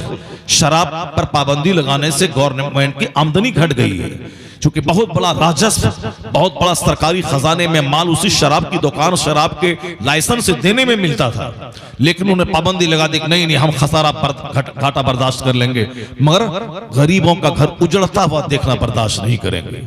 चूंकि आए दिन लोग शराब पी के आते हैं, बीवी को मार के तलाक देके भगा देते हैं। और सबसे बड़ा बेनिफिट बिहार को यही मिला कि पहले जो हर दिन तलाक की कहानी सुनने को मिलती थी, क्या गैर मुस्लिम क्या मुसलमान, लेकिन जब से शराब पे पाबंदी लगी उसके बाद से तलाक का रेशियो बिहार में दूसरे स्टेट के मुकाबले में बहुत घट गया है। लेकिन अभी 2 महीने से शराब का पाबंदी हटाने का डिमांड हो रहा है। अब नीतीश जी क्या कह रहे हैं, मैं गांव गांव घूमूंगा, मैं लोगों से उसकी राय लूंगा, मैं लोगों की मानसिकता बदलूंगा। जरा गौर से सुनिएगा, मैं लोगों की मानसिकता बदलूंगा, उसकी टेंडेंसी बदलूंगा, उसकी सोच बदलूंगा। मेरे पास पुलिस, उनके पास पुलिस है, वो सीएम है, वो चाहे पाबंदी लगा दी, शराब पे पकड़ा जाएगा जेल, शराब लाता हुआ पकड़ा जाएगा जेल। बाज़ाब्ता स्टेट में आने के सारे रास्ते पे पुलिस वाले दाखिल है, फिर भी शराब अंदर चली जाती है। पुलिस वाले मिली भगत के साथ शराब अंदर दाखिल करवा देते हैं। पुलिस वाले को शराब मिल गई, पुलिस वाला पी रहा है और लोग शराब लेके अंदर चले गए। तो अब जब पुलिस वाले जो रक्षक हैं वही शराबी हो जाएं तो फिर शराब पर पाबंदी कैसे रह पाएगी, कैसे लोग बच पाएंगे? तो अब कहते हैं कि नहीं, डंडा से काम नहीं चलेगा, कानून बना दिया मैंने, कानून पे अमल तो लोग ही करेंगे। तो वो कहते हैं कि अब मैं पब्लिक के बीच जाऊंगा, शराब न पीने के फायदे बताऊंगा, शराब पीने के नुकसानात बताऊंगा। लोगों का जब नजरिया बदल जाएगा तो लोग खुद ब खुद शराब पीना छोड़ देंगे। अभी मैं कानून बनाता हूं, लोग समझते हैं कि गवर्नमेंट मुझ पर सख्ती कर रही है, और जो सख्ती गवर्नमेंट करती है तू लोग पाप करने पे आमादा होते हैं। लेकिन जब लोगों को अंदर से खुद फील होगा मुझको ये काम नहीं करना चाहिए, तो ऑटोमेटिक बगैर किसी पुलिस के, पुलिस रहे ना रहे, कचहरी हो ना हो, लोग खुद ब खुद अपने फायदे के लिए शराब पीना छोड़ देंगे, मानसिकता बदलेंगे। यही काम तो इस्लाम के मानने वाले हमारे उलमाए कराम 1400 साल से ही काम कर रहे हैं। जुमा का खिताब मानसिकता को बदलता है, ईदैन का खुतबा आदमी की सोच बदलता है, यह जलसा जुलूस में 2 घंटे की तकरीरें आदमी की सोच बदलती है। इससे नहर नहीं बनती है, जलसा कराने से मकान नहीं बनता है, जलसा कराने से आसमान से पैसों की बारिश नहीं होती है, जलसा कराने से आदमी यहां से घर जाने के बाद सोने का सिक्का घर में नहीं पाता है। अलबत्ता जरूर उन तमाम चीजों से ज्यादा बेनिफिट लेके जाता है जलसे में गुफ्तगू सुनने से, कुरान हदीस की बात सुनने से मानसिकता बदलती है, आदमी की सोच बदलती है, आदमी के जीने का अंदाज बदलता है। तो जो काम नीतीश कुमार की गवर्नमेंट आज करने जा रही है, यही काम हमारे उलमा 1400 साल से कर रहे हैं। इसलिए चाहिए कि मदरसा को दहशतगर्दी का अड्डा नहीं, मानसिकता बदलने का मरकज करार दिया जाए। जलसे को कोई खेल और तफरीह तमाशा नहीं, इस जलसे को मानसिकता बदलने का केंद्र कहा जाए। आलिम दीन को कौम के लिए बोझ न समझा जाए, लोगों की सोच बदलने वाला रिफॉर्मर उसको समझा जाए। जिस दिन इस एंगल से सोचेंगे उस दिन आलिमों की इज्जत बढ़ जाएगी, जलसा के इनेकाद का हौसला बढ़ जाएगा, उस दिन खिताबात सुनने की दिलचस्पी बढ़ जाएगी। इससे पैसा नहीं मिलता मगर दोनों जहान की भलाई हासिल करने का मजाज मिल जाता है। सुभान अल्लाह, सुभान अल्लाह। और सबसे बड़ी चीज यही है, सोच अगर नहीं बदली तो आदमी चाहे 1000 कमा ले, कभी एक अच्छी जिंदगी नहीं गुजार पाएगा। सोच नहीं बदली तो डंडा के सहारे किसी को ठीक नहीं किया जा सकता है। इसलिए सोच बहुत बड़ी चीज है। जरा शराब के ताल्लुक से इतना जान लें आप, ये तबाह करने वाली बीमारी धीरे धीरे मुसलमानों में पिनपती जा रही है। मुसलमानों के नए नए छोकरे जो इस्लाम नहीं सुनते हैं, आलिमों की गुफ्तगू नहीं सुनते हैं, मस्जिदों में नमाज नहीं पढ़ते हैं, उन लोगों को फिल्में देख देख कर शराब पीने का शौक बढ़ रहा है, फिल्में देख देख कर सिगरेट पीने का शौक बढ़ रहा है, फिल्में देख देख कर गुटखा खाने का शौक बढ़ रहा है। जब वो देखता है कि फिल्म का फला एक्टर रजनीगंधे का प्रचार कर रहा है। आपकी तवज्जो है मेरी तरफ? सुन रहे हैं आप? जोर से बोले सुभान अल्लाह, सुभान अल्लाह। अगर नहीं सुन रहे हैं तो मैं खत्म कर देता हूं, खत्म कर दूं, नहीं तो फिर सुनिए गौर से और सुभान अल्लाह ये बोलते रहिए। आप इधर उधर आप मत तकिए, मुझको देखिए, मेरी बात गौर से सुनिए आप। रजनीगंधा एक फिल्म एक्टर फाड़ता है और ऐसे खाता है, और उसका फोटो जगह बजगह चौराहे पे लगा रहता है, एडवर्टीजमेंट। उसको देखने के बाद हमारे बच्चों को शौक होता है कि मैं भी उन्हीं की तरह ऐसे फाड़ूंगा और ऐसे डालूंगा। चूंकि हमारे बच्चे उसको देखते रहते हैं, फिल्म देखते हैं, मोबाइल में तस्वीरें देखते हैं, टेलीविजन देखते हैं, और फिल्म एक्टर रजनीगंधा का कंपनी वाला का प्रचार करवा के उसका खर्चा होता है 2 करोड़, और उसके प्रचार से कंपनी को फायदा होता है 50 करोड़ रुपए। और इसीलिए वह लोग 2-2 करोड़ रुपए फिल्म हीरो को देकर वो प्रचार करवाते हैं। जैसे सिगरेट पीना है, अब फिल्म हीरो सिगरेट पीते हैं और धुआं ऐसे निकालते हैं, अब उसको हमारे नौजवान बच्चे जब देखते हैं तो उनको भी उसी स्टाइल के नकल करने का मजाज बनता है, मुझको भी ऐसे ही पीना। अब वो सिगरेट खरीदा वैसे पिया, वो भूल गया कि सिगरेट पीने से लंग खराब होता है, सिगरेट पीने से कैंसर की बीमारी होती है। ऐसा नहीं कि फिल्म में जो लोग एक्टिंग करते हैं, हीरो हैं, वो उनको बीमारी नहीं होती, वो मजे से रहते हैं। नहीं नहीं, आप इतना जान लें कि आपको वो बीमारी नहीं है जो बीमारी उनके पास है। वह लोग इलाज करने के लिए अमेरिका जाते हैं, वह लोग इलाज करने के लिए यूरोप जाते हैं, वहां से डेड बॉडी उसकी वापस आती है। अभी आपने सुना होगा सुशांत सिंह राजपूत जैसा एक्टर, खूबसूरत, लंबा, दुबला, पतला, उसको ऐसी परेशानी थी, अंदर से परेशानी थी उसको, वो झुंझला करके सुकून नहीं मिला तो फांसी के फंदे पे लटक गया। मालूम होगा कि उसी दौरान एक मुसलमान नाम का एक हीरो था जिसको कैंसर का मर्ज था। जब वो फिल्म शूटिंग करने स्टूडियो जाता था, वहां खतरनाक दर्द पेट में होता था, वो सीना पकड़ के बैठ जाता था। कुछ दिन तो दर्द सह करके वो एक्टिंग किया, जब आउट ऑफ कंट्रोल हो गया तो वो फिर उसी मर्ज में गिरफ्तार होकर वो मर गया। अभी एक हीरोइन थी, वो कैंसर से मर गई। एक हीरोइन कैंसर का इलाज कराने अमेरिका गई, वहां से वापस आई, मगर दोबारा फिर वो पर्दे पे नहीं आ सकी। खतरनाक सब बीमारियां हैं उन अरबपतियों के घर में। वह लोग साहब खतरनाक बीमारी से जूझ रहे हैं। बहुत सारे आमिल फिल्म इंडस्ट्री से वो खाते कमाते हैं, क्योंकि वह लोग एक एक तावीज 1-1 लाख 2-2 लाख रुपए में उनको फिल्म के हीरो को देते हैं। वो खूब परेशान है। सारे लोग परेशान, अगर फिल्में नहीं मिली या फिल्म फलाप कर गई तो लोग जहर खा के मर रहे हैं। मैं ये कह रहा हूं, चूंकि आपके दिमाग में है नकल करना, तो आपने एक्टर को देखा गुटखा खाया, आपने एक्टर को देखा आपने सिगरेट पिया, आपने एक्टर को देखा कि सब शराब की बोतल को तोड़ा और शराब गिलास में डाला और पीना शुरू किया। आपको भी लगता है कि मुझको इसकी नकल करनी चाहिए। चूंकि आप हमेशा उसको देखते हैं, इसीलिए उसकी नकल की बात आपके दिमाग में आती है। और अब याद रखें, इसी जहनियत को देखते हुए, चूंकि अल्लाह ने बंदों को पैदा किया, ये बंदे के दिमाग में नकल करने की सलाहियत है। इसलिए अल्लाह ताला फरमाता है कि तुम वकूनु मअस-सादिकीन, सच्चों के साथ रहो, हमेशा सच्चों के साथ रहो, नेकों के साथ रहो। चूंकि आप रहते हो फिल्म एक्टर के साथ, फिल्म हाल हमारे हाथ में है, मोबाइल ऑन किया अब फिल्म हाल है, गाने सुन रहे हैं, इसलिए हमारी जबान पे गाने जारी रहते हैं, हमारे गले में सोने का चैन रहता है, चूंकि हमारे हाथ में सलीमा हाल है।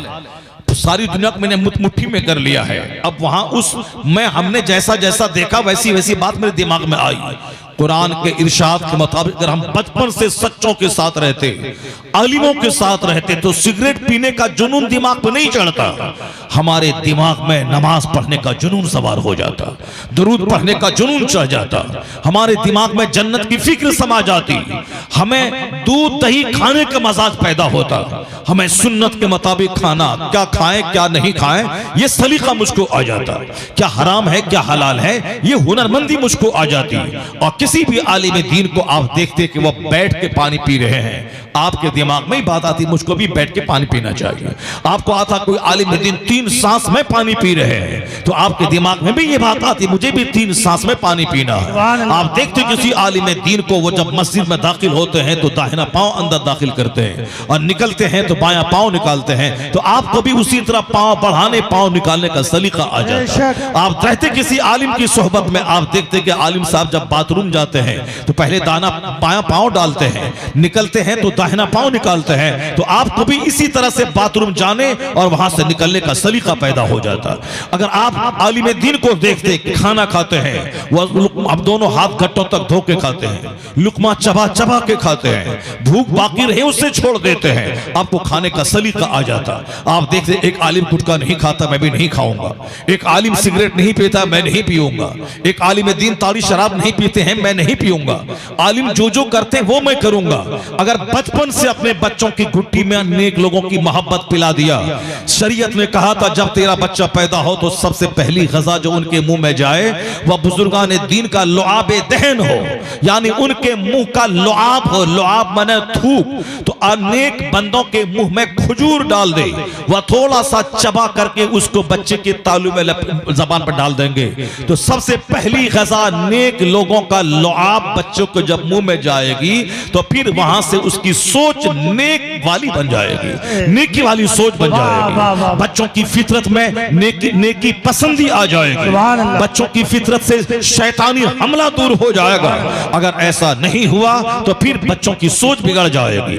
पैदा होते ही बच्चों के कान में अजान दी जाए, दाहिने कान में अजान दे, बाप अजान दे और भाई अजान दे, मौलाना साहब को बुलाएंगे तो वो तुम हॉस्पिटल में रहेंगे, बच्चा पैदा हुआ बाहर खड़े रहेंगे, और यहाँ कान में अजान देना है। और कान में अजान अपने घर के लोग ही दे सकते हैं, 7 बार अजान दें, तकबीर कहें, ताकि पहली आवाज जो बच्चों के कान में जाए सदाए तकबीर की आवाज, अल्लाहु अकबर की आवाज जाए, ताकि वही आवाज उसके दिमाग की सारी रगों में गूंजती रहे, ऐसी गूंजे के मरते वक्त तक उसके कान उसके दिमाग में अल्लाह रब्बुल इज्जत के जिक्र की लज्जत पैदा हो जाए। वह जब भी अजान सुने तो ताड़ी शराब की भट्टी की तरफ न जाए, अजान सुनते ही अंदर से बेचैनी हो मस्जिद का रुख करने लगे, और जब हराम ग़ज़ा कोई उसके मुंह में डालने लगे, वही नेक लोगों का लुआब जो पहली ग़ज़ा पहला दाना हुआ है, उसी की बरकत से सारी जिंदगी हराम चीजों से उसको नफरत पैदा हो जाए और हराम के करीब नहीं जाए। इसलिए पहली ग़ज़ा नेक लोगों का लुआब और पहली आवाज अजान की आवाज कान में जाए, ताकि समात नहीं बिगड़े और आदमी की आदमी का जायका नहीं बिगड़े। यही हिकमत है उसमें, और अगर इस हिकमत पर अमल नहीं किया गया तो फिर क्या होगा, बच्चा फिल्म एक्टर के करीब जाएगा, तो फिर वह खड़े खड़े पेशाब करेगा हीरो, क्योंकि इसने उनको मॉडल मान लिया है, ये हमारा मॉडल है, ये जैसा करता है वैसा मैं करूंगा। अब फिल्म फिल्म का हीरो खड़े होकर पेशाब कर रहा है। अब देखिए करोड़ों बच्चे हमारे खड़े होकर पेशाब करने लगे। फिल्म का एक्टर साहब सिगरेट पी रहा है, हमारे करोड़ों बच्चे हैं जो सिगरेट पीने लगे। फिल्म का एक्टर बफे सिस्टम यानी चल चल के खाना खाना, हमारे करोड़ों बच्चे उसी का फॉलो करने लगे। फिल्म का एक्टर रात के 3-3 बजे सोना और दिन के 10-11 बजे उठना, ये उनका मामूल है। रात भर काम करना और साहब 3 बजे सोना और दिन के 12 बजे उठना, यही मामूल हमारे बच्चों का बन जाता है। फिल्म के एक्टर का मतलब है लव करना, प्यार करना किसी औरत से। अब वही बातें हमारे बच्चे भी नकल करने लगते हैं कि हमारी भी कोई महबूबा हो, कोई माशूका हो जिससे मैं प्यार करूं, जिससे मैं आंख मिलाऊं, जिससे मैं फोन से बात करूं, जिससे तन्हाई में हाथ मिलाऊं, जिससे मैं शादी कर लूं। शादी के बाद जिस तरह फिल्म में शादी टूट जाती है कि फला पाकिस्तान का वजीर आजम ने पहले शादी किया लंदन में, वो रिश्ता टूट गया। फला ने बंबई में शादी की, उसका रिश्ता टूट गया। जब मोहब्बत से शादी होती है तो फिर क्यों रिश्ता टूट जाता है साहब? जब आपने मोहब्बत किया है, वो आपसे प्यार किया है, तब तो सारी जिंदगी दोनों शिरो शिकर बन के रहिए, दोनों खूब मोहब्बत से रहिए। लेकिन आपने सुना होगा अभी 2 महीना पहले आफ्ताब पूना वाला जिनसे मोहब्बत किया, उस लड़की को 50 टुकड़ों में काट काट करके जंगलों में फेंक दिया।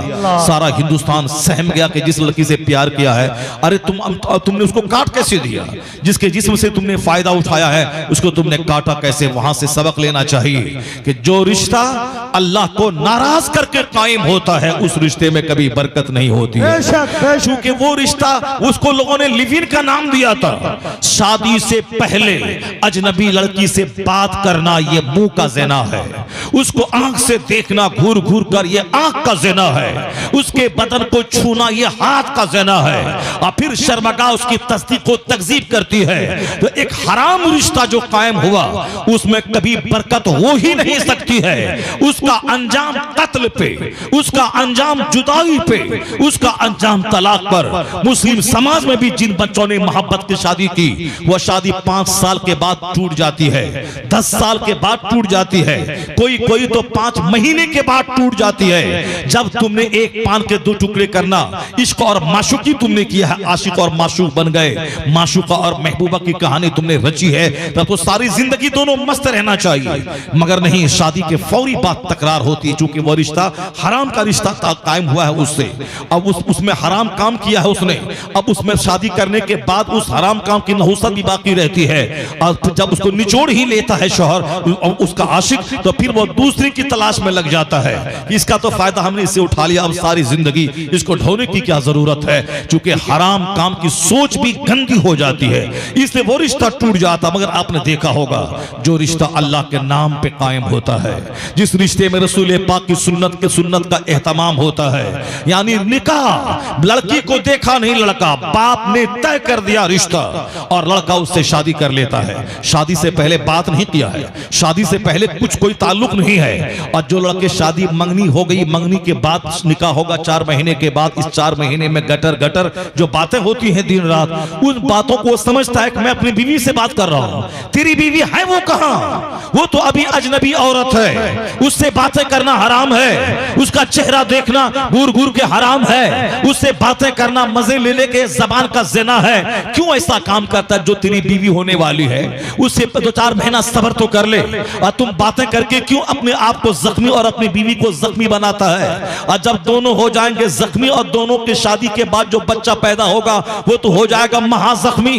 जब तू भी जख्मी, तेरी बीवी भी जख्मी, उन दोनों का बच्चा का क्या हाल होगा? वह समाज तो निगेटिव, वह बच्चे तो निगेटिव सोच वाले पैदा होंगे, वह बच्चे तो माँ बाप के नाफरमान पैदा होंगे, वह बच्चे तो शराब का शौकीन पैदा होगा, वह बच्चा तो समाज के लोगों को कष्ट पहुंचाने वाला डकैत और ब्रोकर पैदा होगा। इसलिए आने वाली नस्लों को सुधारने के लिए शादी से पहले वो अजनबी औरत है, जब निकाह होगा तब वो मेरी बीवी होगी। निकाह के बाद रात दिन बात कर, निकाह के बाद रात दिन एक साथ बैठ, निकाह के बाद दोनों एक घर में रात दिन रह, कोई हर्ज की बात नहीं। लेकिन शादी से पहले 5 मिनट भी बात करेगा रोजाना, वह जबान का चटखारा लेकर के जबान का ज़िना होगा। और याद रख, इसका असर शादी के बाद पड़ेगा, क्योंकि तू भी गुनहगार, तेरी बीवी होने वाली बीवी भी गुनहगार, और ये दोनों मुजरिम और मुजरिमा की जो औलाद पैदा होगी बाद में, उस औलाद पे इस जुर्म का असर होगा। इसलिए इश्क और माशूकी का रिश्ता कत्ल पे खत्म होता है, तलाक पे खत्म होता है, तकरार होती है जिंदगी भर। चूंकि लड़की ने शादी से पहले उनकी मोहब्बत भरी बातें सुनी, मैं तेरे लिए लिए जान दे दूंगा, मैं तेरे लिए मर जाऊंगा, तू मेरे लिए पैदा हुई है, मैं तेरे लिए पैदा हुआ हूं, मैं सारी दुनिया को तेरे लिए छोड़ दूंगा। मैं उसका सारा नाज लड़का उठाता है और शादी के बाद लड़का समझने लगता है कि ये मेरी बीवी है, मैं शौहर हूं, मैं शौहर की तरह अब रहूं, मैं इसका सारा नाज नहीं उठाऊं। अब तो पहले तो मिली नहीं थी तो तेरा हर नाज उठाऊंगा, और जब मिल गई 24 घंटे रहने लगा तो वो दिलचस्पी खत्म हो जाती है। अब ये समझता मैं शौहर हूं, वो समझती है ये वही मेरा आशिक है, पुराना आशिक है, इसलिए बोलता है जरा चप्पल सीधी कर देना, जरा चाय बना के ले आओ बावर्ची खाने से, यानी वो पुराने वाला शौहर जान दे दूंगा, होने वाला वो आशिक जान दे दूंगा तेरे लिए, यानी तू जो बोल अभी हाजिर है, अंगूठी चाहिए हाजिर है, चप्पल चाहिए हाजिर है, अब साफ कपड़ा चाहिए हाजिर है, अब बोल क्या करूं मैं तेरे लिए, सर दबा दूं, पैर दबा दूं, क्या करूं। वो सोचती है शादी के बाद ये मेरा वही पहले वाला आशिक है। अब पहले तो मिली नहीं थी तो सारा नाज उठाता था, लेकिन बाद में जब निकाह होने के बाद एक साथ रहने लगा तो फिर अब वह बातें 2-4-10 दिन के अंदर में खत्म हो जाती है। अब उसके बाद बीवी सोचती है मेरा आशिक है, ये बोलता चप्पल लाओ, नहीं अभी फुर्सत नहीं है, गोश्त लेते हैं ना बाजार से, नहीं अभी पैसा नहीं है, सर ईद का सब जोड़ा लिया, नहीं अभी नहीं है। तो अब यह समझती है कि ये पहले की तरह मोहब्बत नहीं करने लगा, अब मैं मर जाऊंगी जहर खा के। वो बोलता हम मर जाओ चुड़ैल, तुम्हारी वजह से मैं परेशान हो गया, कंगाल हो गया, तुमसे क्या शादी का मैं परेशान हो गया। वो बोलता मैं छुट्टी पालूंगी, ये बोलता जाओ तुम हट जाओ, मैं भी आजादी पालूंगा। दोनों मिलके तलाक हुई, रिश्ता खत्म हो गया। क्यों वो रिश्ता करता है? जरा देख ले गांव देहात के जाहिल को, जो बाप ने शादी करा दी है, 90 साल की बुढ़िया है, ये 90 साल का बूढ़ा है, दोनों एक दूसरे के बगैर जीना नहीं चाहता। ये उससे प्यार कर रहा है, वो 80 साल की बूढ़ी उनसे प्यार कर रही है, ये उसके पास दिल बहलाता है, वो उनसे बातें करके दिल बहलाती है। ये रिश्ता न कभी तलाक का लफ्ज जबान पे नहीं आता है, तकरार कभी हुई तो आई गई मोहब्बत और पुख्ता होती जाती है, उम्र बढ़ती जाती है, मोहब्बत पुख्ता होती जाती है। अगर उस बुढ़िया को उसका बेटा गाली दिया, ये 90 साल का बूढ़ा बोलता है काट दूंगा तुझे, जमीन नहीं दूंगा अगर तुमने मेरी बूढ़ी को ऐसा किया। ये कौन सी मोहब्बत आ गई 90 साल के बुढ़ापे में, जो एक बूढ़ा अपने बेटे से लड़ जाता है। तुम्हारी माँ को मैंने सारी जिंदगी उसकी परवरिश की है, तू अगर आंख निकलाया आंख निकाल लूंगा। ये रिश्ता कौन सा रिश्ता है? चूंकि वह निकाह अल्लाह के नाम पे हुआ है। नारे तकबीर, नारे रिसालत, मसलके आला हजरत, मसलके आला हजरत, पैगामे आला हजरत डॉक्टर शहरयार साहब किबला। नारे तकबीर, नारे रिसालत, सुभान अल्लाह सुभान अल्लाह। इसलिए ज़िना जिन जिन चोर दरवाजों से दाखिल हो रहा है, उन सारे दरवाजों को बंद करना होगा। उन दरवाजे को बंद नहीं करेंगे आप तो आने वाली नस्लें तबाह हो जाएंगी, समाज तबाह हो जाएगा, तलाक के हजारों केसेस आएंगे, मुआशरा उजड़ जाएगा, घर उजड़ जाएगा। क्योंकि अल्लाह रसूल से हट के जीने में बरकत नहीं है। जहां अल्लाह रसूल का नाम लेके जिया जाए उस जिंदगी में भी बरकत है, और मौत आ जाए उस मौत में भी बरकत है। जियो तो सुन्नतों की खुशबू मिली है, और मरो तो मुस्तफा की शफाअत से जन्नत मिली। जिंदाबाद जिंदाबाद, सुभान अल्लाह सुभान अल्लाह। लोगों ने तो खूब मस्तियां की हैं फिल्म दुनिया में, मगर मस्तियां हैं वहां जहर है, खुदकुशी है, टेंशन है, उलझन है, बेशुमार टेंशन है, बेशुमार लड़ाइयां है, जिंदगी से उकताहट है। कोई लंदन जाता है, कोई ब्रिटेन जाता है, कोई अमेरिका जाता है, जहर खा के मरता है, उसी की नकल तुम करता है। क्यों उसकी नकल करता है? जो खुद जिंदगी की खुशी से महरूम है, जो जिंदगी की सच्चाई को नहीं पाया। उसकी तरह कपड़ा पहनने का क्या मतलब है? उसकी तरह हाथ में पर्स रख के सैंडल पहनकर, हमारी बेटियों का जीन्स और टी शर्ट पहनकर समाज में मटक मटक के चल के छोकरों को की आंख और की सोच खराब करने की क्या जरूरत है? इसलिए मेरी बेटियां, ये 2-4 दिन की लज्जतें हासिल करके सारी जिंदगी को आग में मत जला दे। जिस तरह से उन्होंने गलत रिश्ता कायम किया, औरतों को काट दिया गया। खबरदार मिठाई के पैकेट पे कभी मत रीझना, खबरदार लड़कों के फोन पे कभी मत रीझना, खबरदार कभी लड़के तुम्हें अंगूठी और जेवर का लालच दे, कभी मत उसके उस पर रीझना, बल्कि तुम पाकीज़ा बन के रह। और याद रख, तू अल्लाह रसूल की, अल्लाह से मोहब्बत कर, रसूल पाक से मोहब्बत कर, सजदों और तिलावत से मोहब्बत कर। इन छोकरा जिससे तू आंख मिला के सोचती है कि ये मुस्लिम मिल जाएगी तो मैं कामयाब हो जाऊंगी, इससे बेहतर शौहर अल्लाह तेरे लिए इंतजाम फरमा देगा। सुभान अल्लाह, बेशक तो बन जा, नमाजी तो बन जा, मुत्तकी तो बन जा, इस्लामी लिबास तो पहन। ये तमाम जालिमाना हिंदुआना मुशरिकाना रस्म रिवाज को तो छोड़ दे, मगरबी तहजीब को त्याग दे, तलाक दे दे और तू नेक बन, कनीज़े फातिमा बन जा। फिर देखना तेरा शौहर अली पाक की खुश की हक शौहरी की खुशबू लेके आ जाएगा। तू कनीज़े फातिमा बन जा, तेरा बेटा जोकर नहीं हसनैन करीमैन का वफादार गुलाम बन के वाह, सुभान अल्लाह, सुभान अल्लाह। निकाह को आप मामूली समझते हैं, बस आप लव अफेयर ये सब चल रहा है। मोहब्बत प्यार प्रेम, ये मोहब्बत नहीं, ये जिनाकारी है। ये प्रेम नहीं, ये जिनाकारी है। ये लव नहीं, ये जिनाकारी है। लव का मतलब क्या होता है? लव अपनी बीवी से करो। अपनी बीवी जब निकाह में आ जाए, चाहे काली रहे कलोटी रहे, या सोच ले कि बंबई की हेमा मालिनी से लाखों गुना खूबसूरत मेरी बीवी है हमारे लिए। ये सोच ले उससे ज्यादा खूबसूरत मेरी बीवी है, तो तेरी निगाह कभी दूसरी औरत पे नहीं उठेगी। और औरत भी सोच ले, चाहे हजार बार खूबसूरत रहे, उनका शौहर नाटा रहे, ठगना रहे, काला रहे, मोटा रहे, देखने में बुरा न लगे, वह जान ले कि मेरे शौहर से ज्यादा खूबसूरत कोई नहीं है समाज में। उसकी निगाह नहीं बहकेगी, वो हमेशा शौहर से लज्जत महसूस करेगी। ये करना जरूरी होगा। और ये कब होता है? जब आदमी अल्लाह रसूल से डरता है, मोहब्बत करता है और मजहबी सोच रखता है। तो अपने समाज को इस्लामिक बनाने के लिए शराब को बिल्कुल मिटा दे।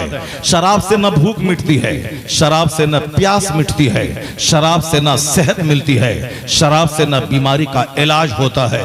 शराब खुद बीमारी है। शराब पीने वाला अंदर से जख्मी और टूट जाता है। शराब पीने वाले का लंग्स, फेफड़ा, गुर्दा, मसाना, ये सारे आज़ा खराब हो जाते हैं। पीने में थोड़ा सा मजा मिलता है, चूंकि उसको आदत उसकी लग गई है। हम लोग तो शराब की बदबू सूंघ ले तो बेहोश हो जाए, उल्टी हो जाए। जैसे मैं खैनी नहीं खाता हूं, अगर कोई खैनी हाथ में लटा के झाड़ता है, ऐसा लगता है जैसे गिर जाऊंगा, बेहोश हो जाऊंगा। गुटखा नहीं खाता हूं। गुटखे के बारे में कल परसों मैंने सुना कि इस गुटखे में हैदराबाद में वहां के जो बायोटेक्नोलॉजी के जो स्टूडेंट होते हैं, हैदराबाद में जितने भी वो बाथरूम है, सबका मटेरियल जो पखाना होता है वह सब बाहर में फेंका जाता है। और जब बाहर में वो जाता है, जहां नीचे से जाए, चाहे बाहर से ट्रक के जरिए जाए, लारी के जरिए, वहां पे बायोटेक्नोलॉजी का स्टूडेंट उसमें कुछ केमिकल मिलाता है। और केमिकल मिलाने के बाद वो सब के सब सूख जाता है। और सूख करके सबको बोरे में बांध करके कानपुर भेजा जाता है। और कानपुर में जहां से गुटखा की फैक्ट्री में गुटखा बनता है, और उसमें केमिकल मिला करके मशीन पर उसी पखाने को सुपारी के टुकड़े की तरह बना करके गुटखा तैयार करता है। और फिर उसकी लज्जतें आदमी को उसमें नशा डाल के चढ़ा दी जाती है। तो अब पता चला कि जो उस पुड़िया को फाड़ के खाते हैं, उस रिसर्च के मुताबिक क्या मुंह में डालते हैं सबको मालूम होगा। मुझको तो अंदाजा उस वक्त लगता है जब गुटखा खाने वाले के मुंह से पाखाने की तरह बदबू आती है। मैंने जब ये रिसर्च पढ़ा तो पता, पहले तो मैं बोलता था बगैर पढ़े हुए, ऐसे बोलता था कि बदबू पाखाने की तरह आती है मुंह से जब वो खाता है, जहां फेंकता है वहां से पाखाने की बदबू आती है। लेकिन अभी 10 दिन पहले जब वो रिपोर्ट पढ़ी तो मैं 100% मुझको विश्वास हो, जो मैं बोलता था वो सही बोलता था, क्योंकि रिसर्च आ गई कि पाखाने को सुखा करके ही गुटखा का दाना तैयार होता है। जो आदमी ये सुन लेगा वो कभी दोबारा उसको हाथ नहीं लगाएगा। हाथ लगाओगे तुम लोग कभी? हाथ उठा के वादा करो, कभी नहीं लगाएगा। पकाना खाना पसंद करेगा? नहीं करेगा। अगर तुम लोग जितने यहाँ मौजूद हो सब ने गुटखा खाना छोड़ दिया आज से, याद रख मरते दम तक करोड़ों रुपए तुम्हारे बच जाएंगे, मुस्लिम समाज का बच जाएगा। और ये पाखाना खाना कितना बड़ा जुर्म है। आदमी हो कि वो तो कुत्ता और खिंजीर है जो पाखाना खाता है, उसी पाखाने का शानदार लेवल लगा के तुमको खिलाया जाता है। मतली आ जाएगी अब पुड़िया को फाड़ने के बाद। जब गुटखा छोड़ देगा और मिसवाक करेगा तो पाखाने की बदबू नहीं बल्कि वह बू जो तेरे मुंह से आएगी। आया है हदीस में कि एक रोजेदार जब भूखा रहता है उसके मुंह से जो बदबू निकलती है, यह बदबू अल्लाह के नजदीक मुश्क से ज्यादा खुशबूदार होती है। इसीलिए मिसवाक किया कर, तेरे मुंह से महक आएगी, वह गुलाब की महक आएगी। अगर रोजा रखेगा भूख की वजह से भी बदबू आती है कभी कभी, अगर वह बदबू आएगी तो उसके बारे में हदीस में आया है, वह बदबू जो अल्लाह के नाम पे रोजा रखने के बाद भूख की वजह से आती हो, वो अल्लाह के नजदीक मुश्क से ज्यादा खुशबूदार है। तेरा मुंह खिला हुआ रहेगा, तेरे दांत सड़ने से बच जाएंगे, तेरा लंग्स खराब होने से बच जाएगा। क्या मतलब? फजूल चीजों से बचने में यहां सेहत मिलेगी और सुन्नतों पे अमल करने में जिंदगी में खुशियां मिलेंगी, मरने के बाद हुजूर की शफाअत मिल जाएगी। सुभान अल्लाह, सुभान अल्लाह। जहान की भलाई का राज इसी में पिना है कि बंदा गलत कामों से बच जाए। खबर शराब से तलाक वाक़ होती है, खतरनाक जुर्म है अपने घर को उजाड़ने की कोशिश करना। शैतान तो हर वक्त ताक में लगा रहता है कि बीवी और शौहर में लड़ाई झगड़े करवा दे। शैतान का सबसे महबूब तरीन मशगला है। आया है किताबों में, हमारे मुफ्ती आजम हिंद के खलीफा से आप पूछिए कि शैतान रोजाना पानी पे अपना तख्त बिछाता है, अपने चेलों चपेटों को भेजता है समाज में।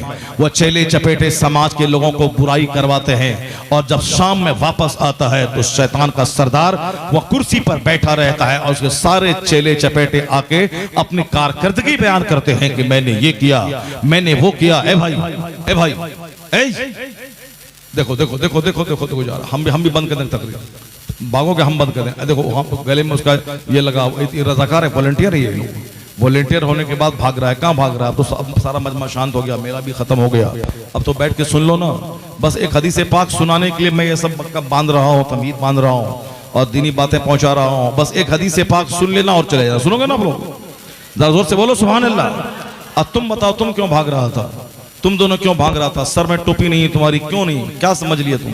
ये जलसा है कि क्या है? सर पे टोपी है तुम्हारी? हाथ रखो यहाँ, सर पे टोपी है? टोपी है ना? हाँ टोपी है माशाअल्लाह। बहुत सारे बच्चे टोपी नहीं पहनती। पिछले 2-3 साल से मैं देख रहा हूँ कि नंगे सर का बहुत रिवाज बढ़ गया है। जहाँ था आके बैठ गया महफिल में, मुंह में गुटखा है और ऐसे बैठा हुआ नंगे सर बैठा। बहुत तकलीफ होती है जब आप गुटखा चबाते हैं तो। और आज के बाद से आप क्या कहेंगे?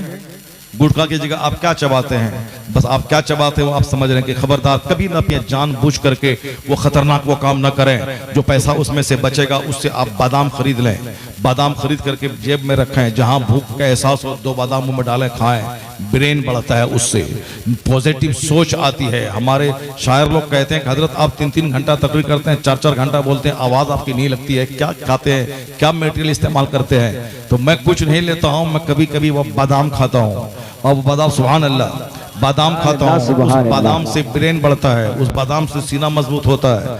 मैंने आज से 35 साल पहले मस्जिद में जब तरावी तरावी पढ़ने मैं बिहार के उनको बुलाता था, वो बोलते थे हजरत सीने में दम नहीं है, तरावी सुनाता हूँ बहुत परेशानी होती है। वो बादाम को लाइए, उसको पत्थर पे रगड़ करके और उसको मैं चाटूंगा, उससे ताकत मिलती है। तो 35 साल पहले उनसे मैंने सुना था, मुझको लगा कि इस बादाम में दम है। कौन बादाम? वो काजू बादाम, पिस्ता बादाम जो होता है, ये चना वाला बादाम नहीं। ये चना भी बहुत ताकतवर है, शुगर का बेहतरीन इलाज है वो। आज के जितने शुगर के मरीज हैं वो सब चना को भून करके खाते हैं और उसको भून करके सत्तू जो है, सत्तू जो गरीबों की ग़िज़ा है, ग़िज़ा कहलाता है वो सत्तू। वो सत्तू शुगर वाले आजकल खा रहे हैं। मुझको बताया मध्य प्रदेश में एक आदमी के हर खाना खाने के बाद 1 चम्मच भुना चना का आटा यानी सत्तू उसको खा लिया कीजिए, शुगर नॉर्मल रहेगा। नहीं इस्तेमाल कर पाया भीड़ भाड़ की वजह से, कौन उसको इस्तेमाल करे, मगर वो कहते हैं कि उसमें बहुत फायदा है। चना फायदा, घोड़े की खुराक है। घोड़ा जिस तरह चना खाने के बाद दौड़ता है, उसी तरह आप चना डेली खा लें, फिर आप भी मस्त हो जाएंगे, बहादुर हो जाएंगे। हम पढ़ने के ज़माने में जब पढ़ते थे स्कूल में, कॉलेज में, मदरसे की किताब पढ़ना है 5-10, उधर स्कूल की किताब पढ़नी है 15-20, यहाँ भी एग्जाम देना है, वहाँ भी एग्जाम देना है और टॉप लाना है। स्कूल कॉलेज में 1000 बच्चे पढ़ते थे, मैट्रिक में सबसे मैंने टॉप लाया 500 लड़कों में, इंटरमीडिएट में मैंने यूनिवर्सिटी में टॉप लाया, ग्रेजुएशन में पार्ट 1 पार्ट 2 पार्ट 3 में। वो हमारे ही वक्त से ये पार्ट 2 पार्ट 3 शुरू चला था और आज तक चल रहा है, पार्ट 1 पार्ट 2 पार्ट 3। वरना पहले था 2 साल का कोर्स था साहब बीए का और 1 साल का कोर्स था ऑनर्स का, उसी को पार्ट 1 पार्ट 2 पार्ट 3 में हम फर्स्ट बैच हम लोग हैं, उसमें वहाँ से चला था। तो उसमें हम वहाँ भी फर्स्ट क्लास का नंबर हम लाते थे, मदरसे में पढ़ते थे, वहाँ जाके एग्जाम देते थे। अब जाहिर सी बात है उस वक्त में चना खाते थे, रात में दे देते गिलास में फूलने के लिए सुबह सवेरे उस चना को खाते थे, ताकत मिलती थी। तब 20-20 किताब को पढ़ते थे और अल्हम्दुलिल्लाह जो इंग्लिश मीडियम में बचपन से पढ़ते थे उनसे अच्छा नंबर अंग्रेजी में मैं लाता था। सुभान अल्लाह, सुभान अल्लाह। वहाँ मदरसे में पढ़ने की बरकत भी होती है। मदरसे में पढ़ने वाला बच्चा ज़हीन हो जाता, दिमाग उसका खुल जाता है। स्कूल के बच्चा का दिमाग खुल कम पाता है, वह रट नहीं पाता। वो पढ़ तो लेगा पूरा अंग्रेजी का पेज मगर वो रट नहीं पाएगा। ये रटने की सलाहियत मदरसे के बच्चों में पैदा होती है। इसीलिए मैं अंग्रेजी में जब एमए कर रहा था तो 8 सवाल में से 5 का जवाब देना होता था, तो 8 सवाल के जवाबात मुझको अपनी जमानदानी याद से आ जाते, सारे सवाल आ जाते थे और उस 8 में से 5 को छांट के लिखना पड़ता था। वह लोग तो 50 दिन रटता था तो एक सवाल का जवाब नहीं रट पाता था, एक नोट्स। और यहाँ तो सुबह यहाँ से जाते थे ट्यूशन पढ़ के, दूसरे दिन आते थे, 4 पेज का पूरा अंग्रेजी का नोट्स गेट बाय हार्ट हो जाता था। सुभान अल्लाह, सुभान अल्लाह। नीट एग्जाम में 4-5 हुफ्फाज जो हाफिज थे उन लोगों ने नीट में 720 नंबर का जो एग्जाम होता है मेडिकल टेस्ट का, उस 720 में 680 नंबर वो लाया है जो हाफिज कुरान था। क्योंकि कुरान रटने की वजह से सीना खुल जाता है, दिमाग खुल जाता है। फिर वो स्कूल की सारी किताबों को जो समझ में आए वो भी, जो न समझ में आए वो भी उसको चाट लेता है, उसी को एग्जाम में लिखता है। और अक्सर देखा जाता है कि स्कूल के बच्चे जो शुरू से हैं मदरसों के मुकाबले में कम नंबर ला पाते हैं। अभी मौलाना शाहिद मिसबाही जो अशरफा में पढ़ते थे, उन्होंने मदरसे में पढ़ के मौलाना बन के उन्होंने IAS का एग्जाम दिया, IAS में पास किया और अभी वो कमिश्नर बने हुए समस्तीपुर का। इसी बिहार में अशरफिया मिसबाहुल उलूम अल-जमाअतुल अशरफा के प्रोडक्ट वो रहे। मौलाना IAS अफसर यानी वो DM वाला जो कोर्स है वो पास किया और अभी समस्तीपुर में वो कमिश्नर है। अब फिर अगले साल प्रमोशन होगा तो वो DM बन जाएगा। अब बताएं कि मदरसे के बच्चा DM कैसे बन जाएगा? और कितने कितने हजार लाख बच्चे बैठते हैं उसमें मदरसे का बच्चा। इसलिए पहले अपने बच्चों को मदरसे में पढ़ाएं ताकि वहां खूब रटने की सलाहियत पैदा हो जाए और फिर सुबह सवेरे रोजाना बच्चा कुरान पढ़े। मैं भी अपने बच्चों को डांटता हूं कि सुबह उठने के बाद सबसे पहले 1 पेज सही कुरान शरीफ पढ़ो, उसके बाद फिर स्कूल की किताब पढ़ो। तो जो बच्चे 5 घंटे में नहीं रट पाएंगे स्कूल के, तुम सुभान अल्लाह, सुभान की अल्लाह। बरकतें आती हैं। आप अखबार लेके बैठते हैं, नॉवेल पढ़ते हैं, आप रोजाना कुरान पाक 2-5 सफात पढ़ लें, 90 साल की उम्र में भी बगैर चश्मे के कुरान पढ़ने के काबिल आप रहे। सुभान अल्लाह, अल्हम्दुलिल्लाह उसको आज तक मैं तजर्बा कर रहा हूँ। ये चश्मा है, भले ही दूर का पावर इसमें है, लेकिन अभी चश्मा उतार दूंगा, अभी पढ़ूंगा। अब पढ़ना ही नहीं बल्कि मैं लिखूंगा भी। अभी 53 ईयर्स यानी 53 साल मेरा शुरू हुआ, अभी 52 साल कंप्लीट हुए। तो 53 साल में, यहाँ तो 12 साल में बच्चा चश्मा पहन रहा है, 25-26 साल 28 साल में लोग चश्मा पहन रहे हैं, 40 साल में चश्मा खोल दो तो कुछ नहीं दिखता है, और अभी चश्मा उतार दो तो भी अल्हम्दुलिल्लाह कुरान पाक पढ़ के मैं दिखला दूंगा।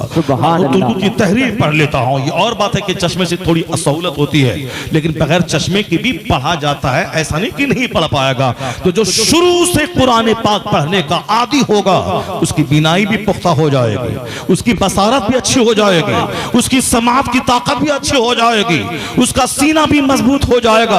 आज नहीं देखा तुमने हिंदुस्तान में हार्ट की बीमारी किस कदर बढ़ रही है? बड़े बड़े शहरों में हर 2 आदमी के बाद तीसरे को हार्ट की बीमारी है। पैसे वाले 20-20 लाख रुपए खर्च करके बाईपास सर्जरी करवा रहे हैं। ये दिल्ली में जहां एक कोने नोएडा से शुरू करें, उधर पश्चिमी दिल्ली तक हर 10 कदम के बाद हर मोहल्ले में हार्ट का हॉस्पिटल मिलेगा। क्योंकि हार्ट की बीमारी बहुत बढ़ रही है, लोग नाचते नाचते हार्ट पकड़ के मर रहे हैं, बहुत सारे लोग डांस करते करते मर रहे हैं, बहुत सारे लोग बाथरूम गए, वहां कब्ज रहा और वहां उन्होंने जोर लगाई, हार्ट का दौरा पड़ गया। अभी देखा आपने राहुल गांधी के भारत जोड़ो यात्रा में एक MP था, MP मेंबर ऑफ पार्लियामेंट, वो उसी के साथ चल रहा था, भारत जोड़ो यात्रा पैदल चल रहा था। उसी में अचानक राहुल गांधी के बाजू में था, सीने में दर्द हुआ, सीना पकड़ के बैठा, अब बैठा दौरा पड़ा दिल का, वहीं डेड हो गया, वहीं मर गया। दिल की बीमारी बढ़ रही है और ये बहुत खतरनाक हद तक बढ़ रही है। गांव देहात में भी धीरे धीरे बीमारी अपना पांव पसार रही है। और ये बीमारी, दिल की बीमारी क्यों बढ़ रही है मालूम है? सबसे बड़ी वजह है दिल है वो दिल जो तेरी याद से मामूर रहा, सर है वो सर जो तेरे कदमों पे कुर्बान गया। यह दिल दिया है अल्लाह की मोहब्बत के लिए, यह दिल है मुस्तफा की मोहब्बत के लिए। इस दिल में है मोटर, इस दिल में है गाड़ी, इस दिल में है मकान, इस दिल में है बीवी, इस दिल में है बच्चे, इस दिल में है जमीन, इस दिल में है शराब, इस दिल में है कबाब, इस दिल में है अच्छा खाना, अच्छा पहनना, दूसरों का मुकाबला करना, दूसरों की बेटी से ज्यादा महंगी शादी करवाना, दूसरों की कार से ज्यादा महंगी कार खरीदना, यानी सारी दुनिया इस दिल में है। जबकि यह दिल अल्लाह की याद के लिए था, मगर इस दिल में हमने सारी दुनिया को बसा लिया, तब से यह दिल बीमार हो गया।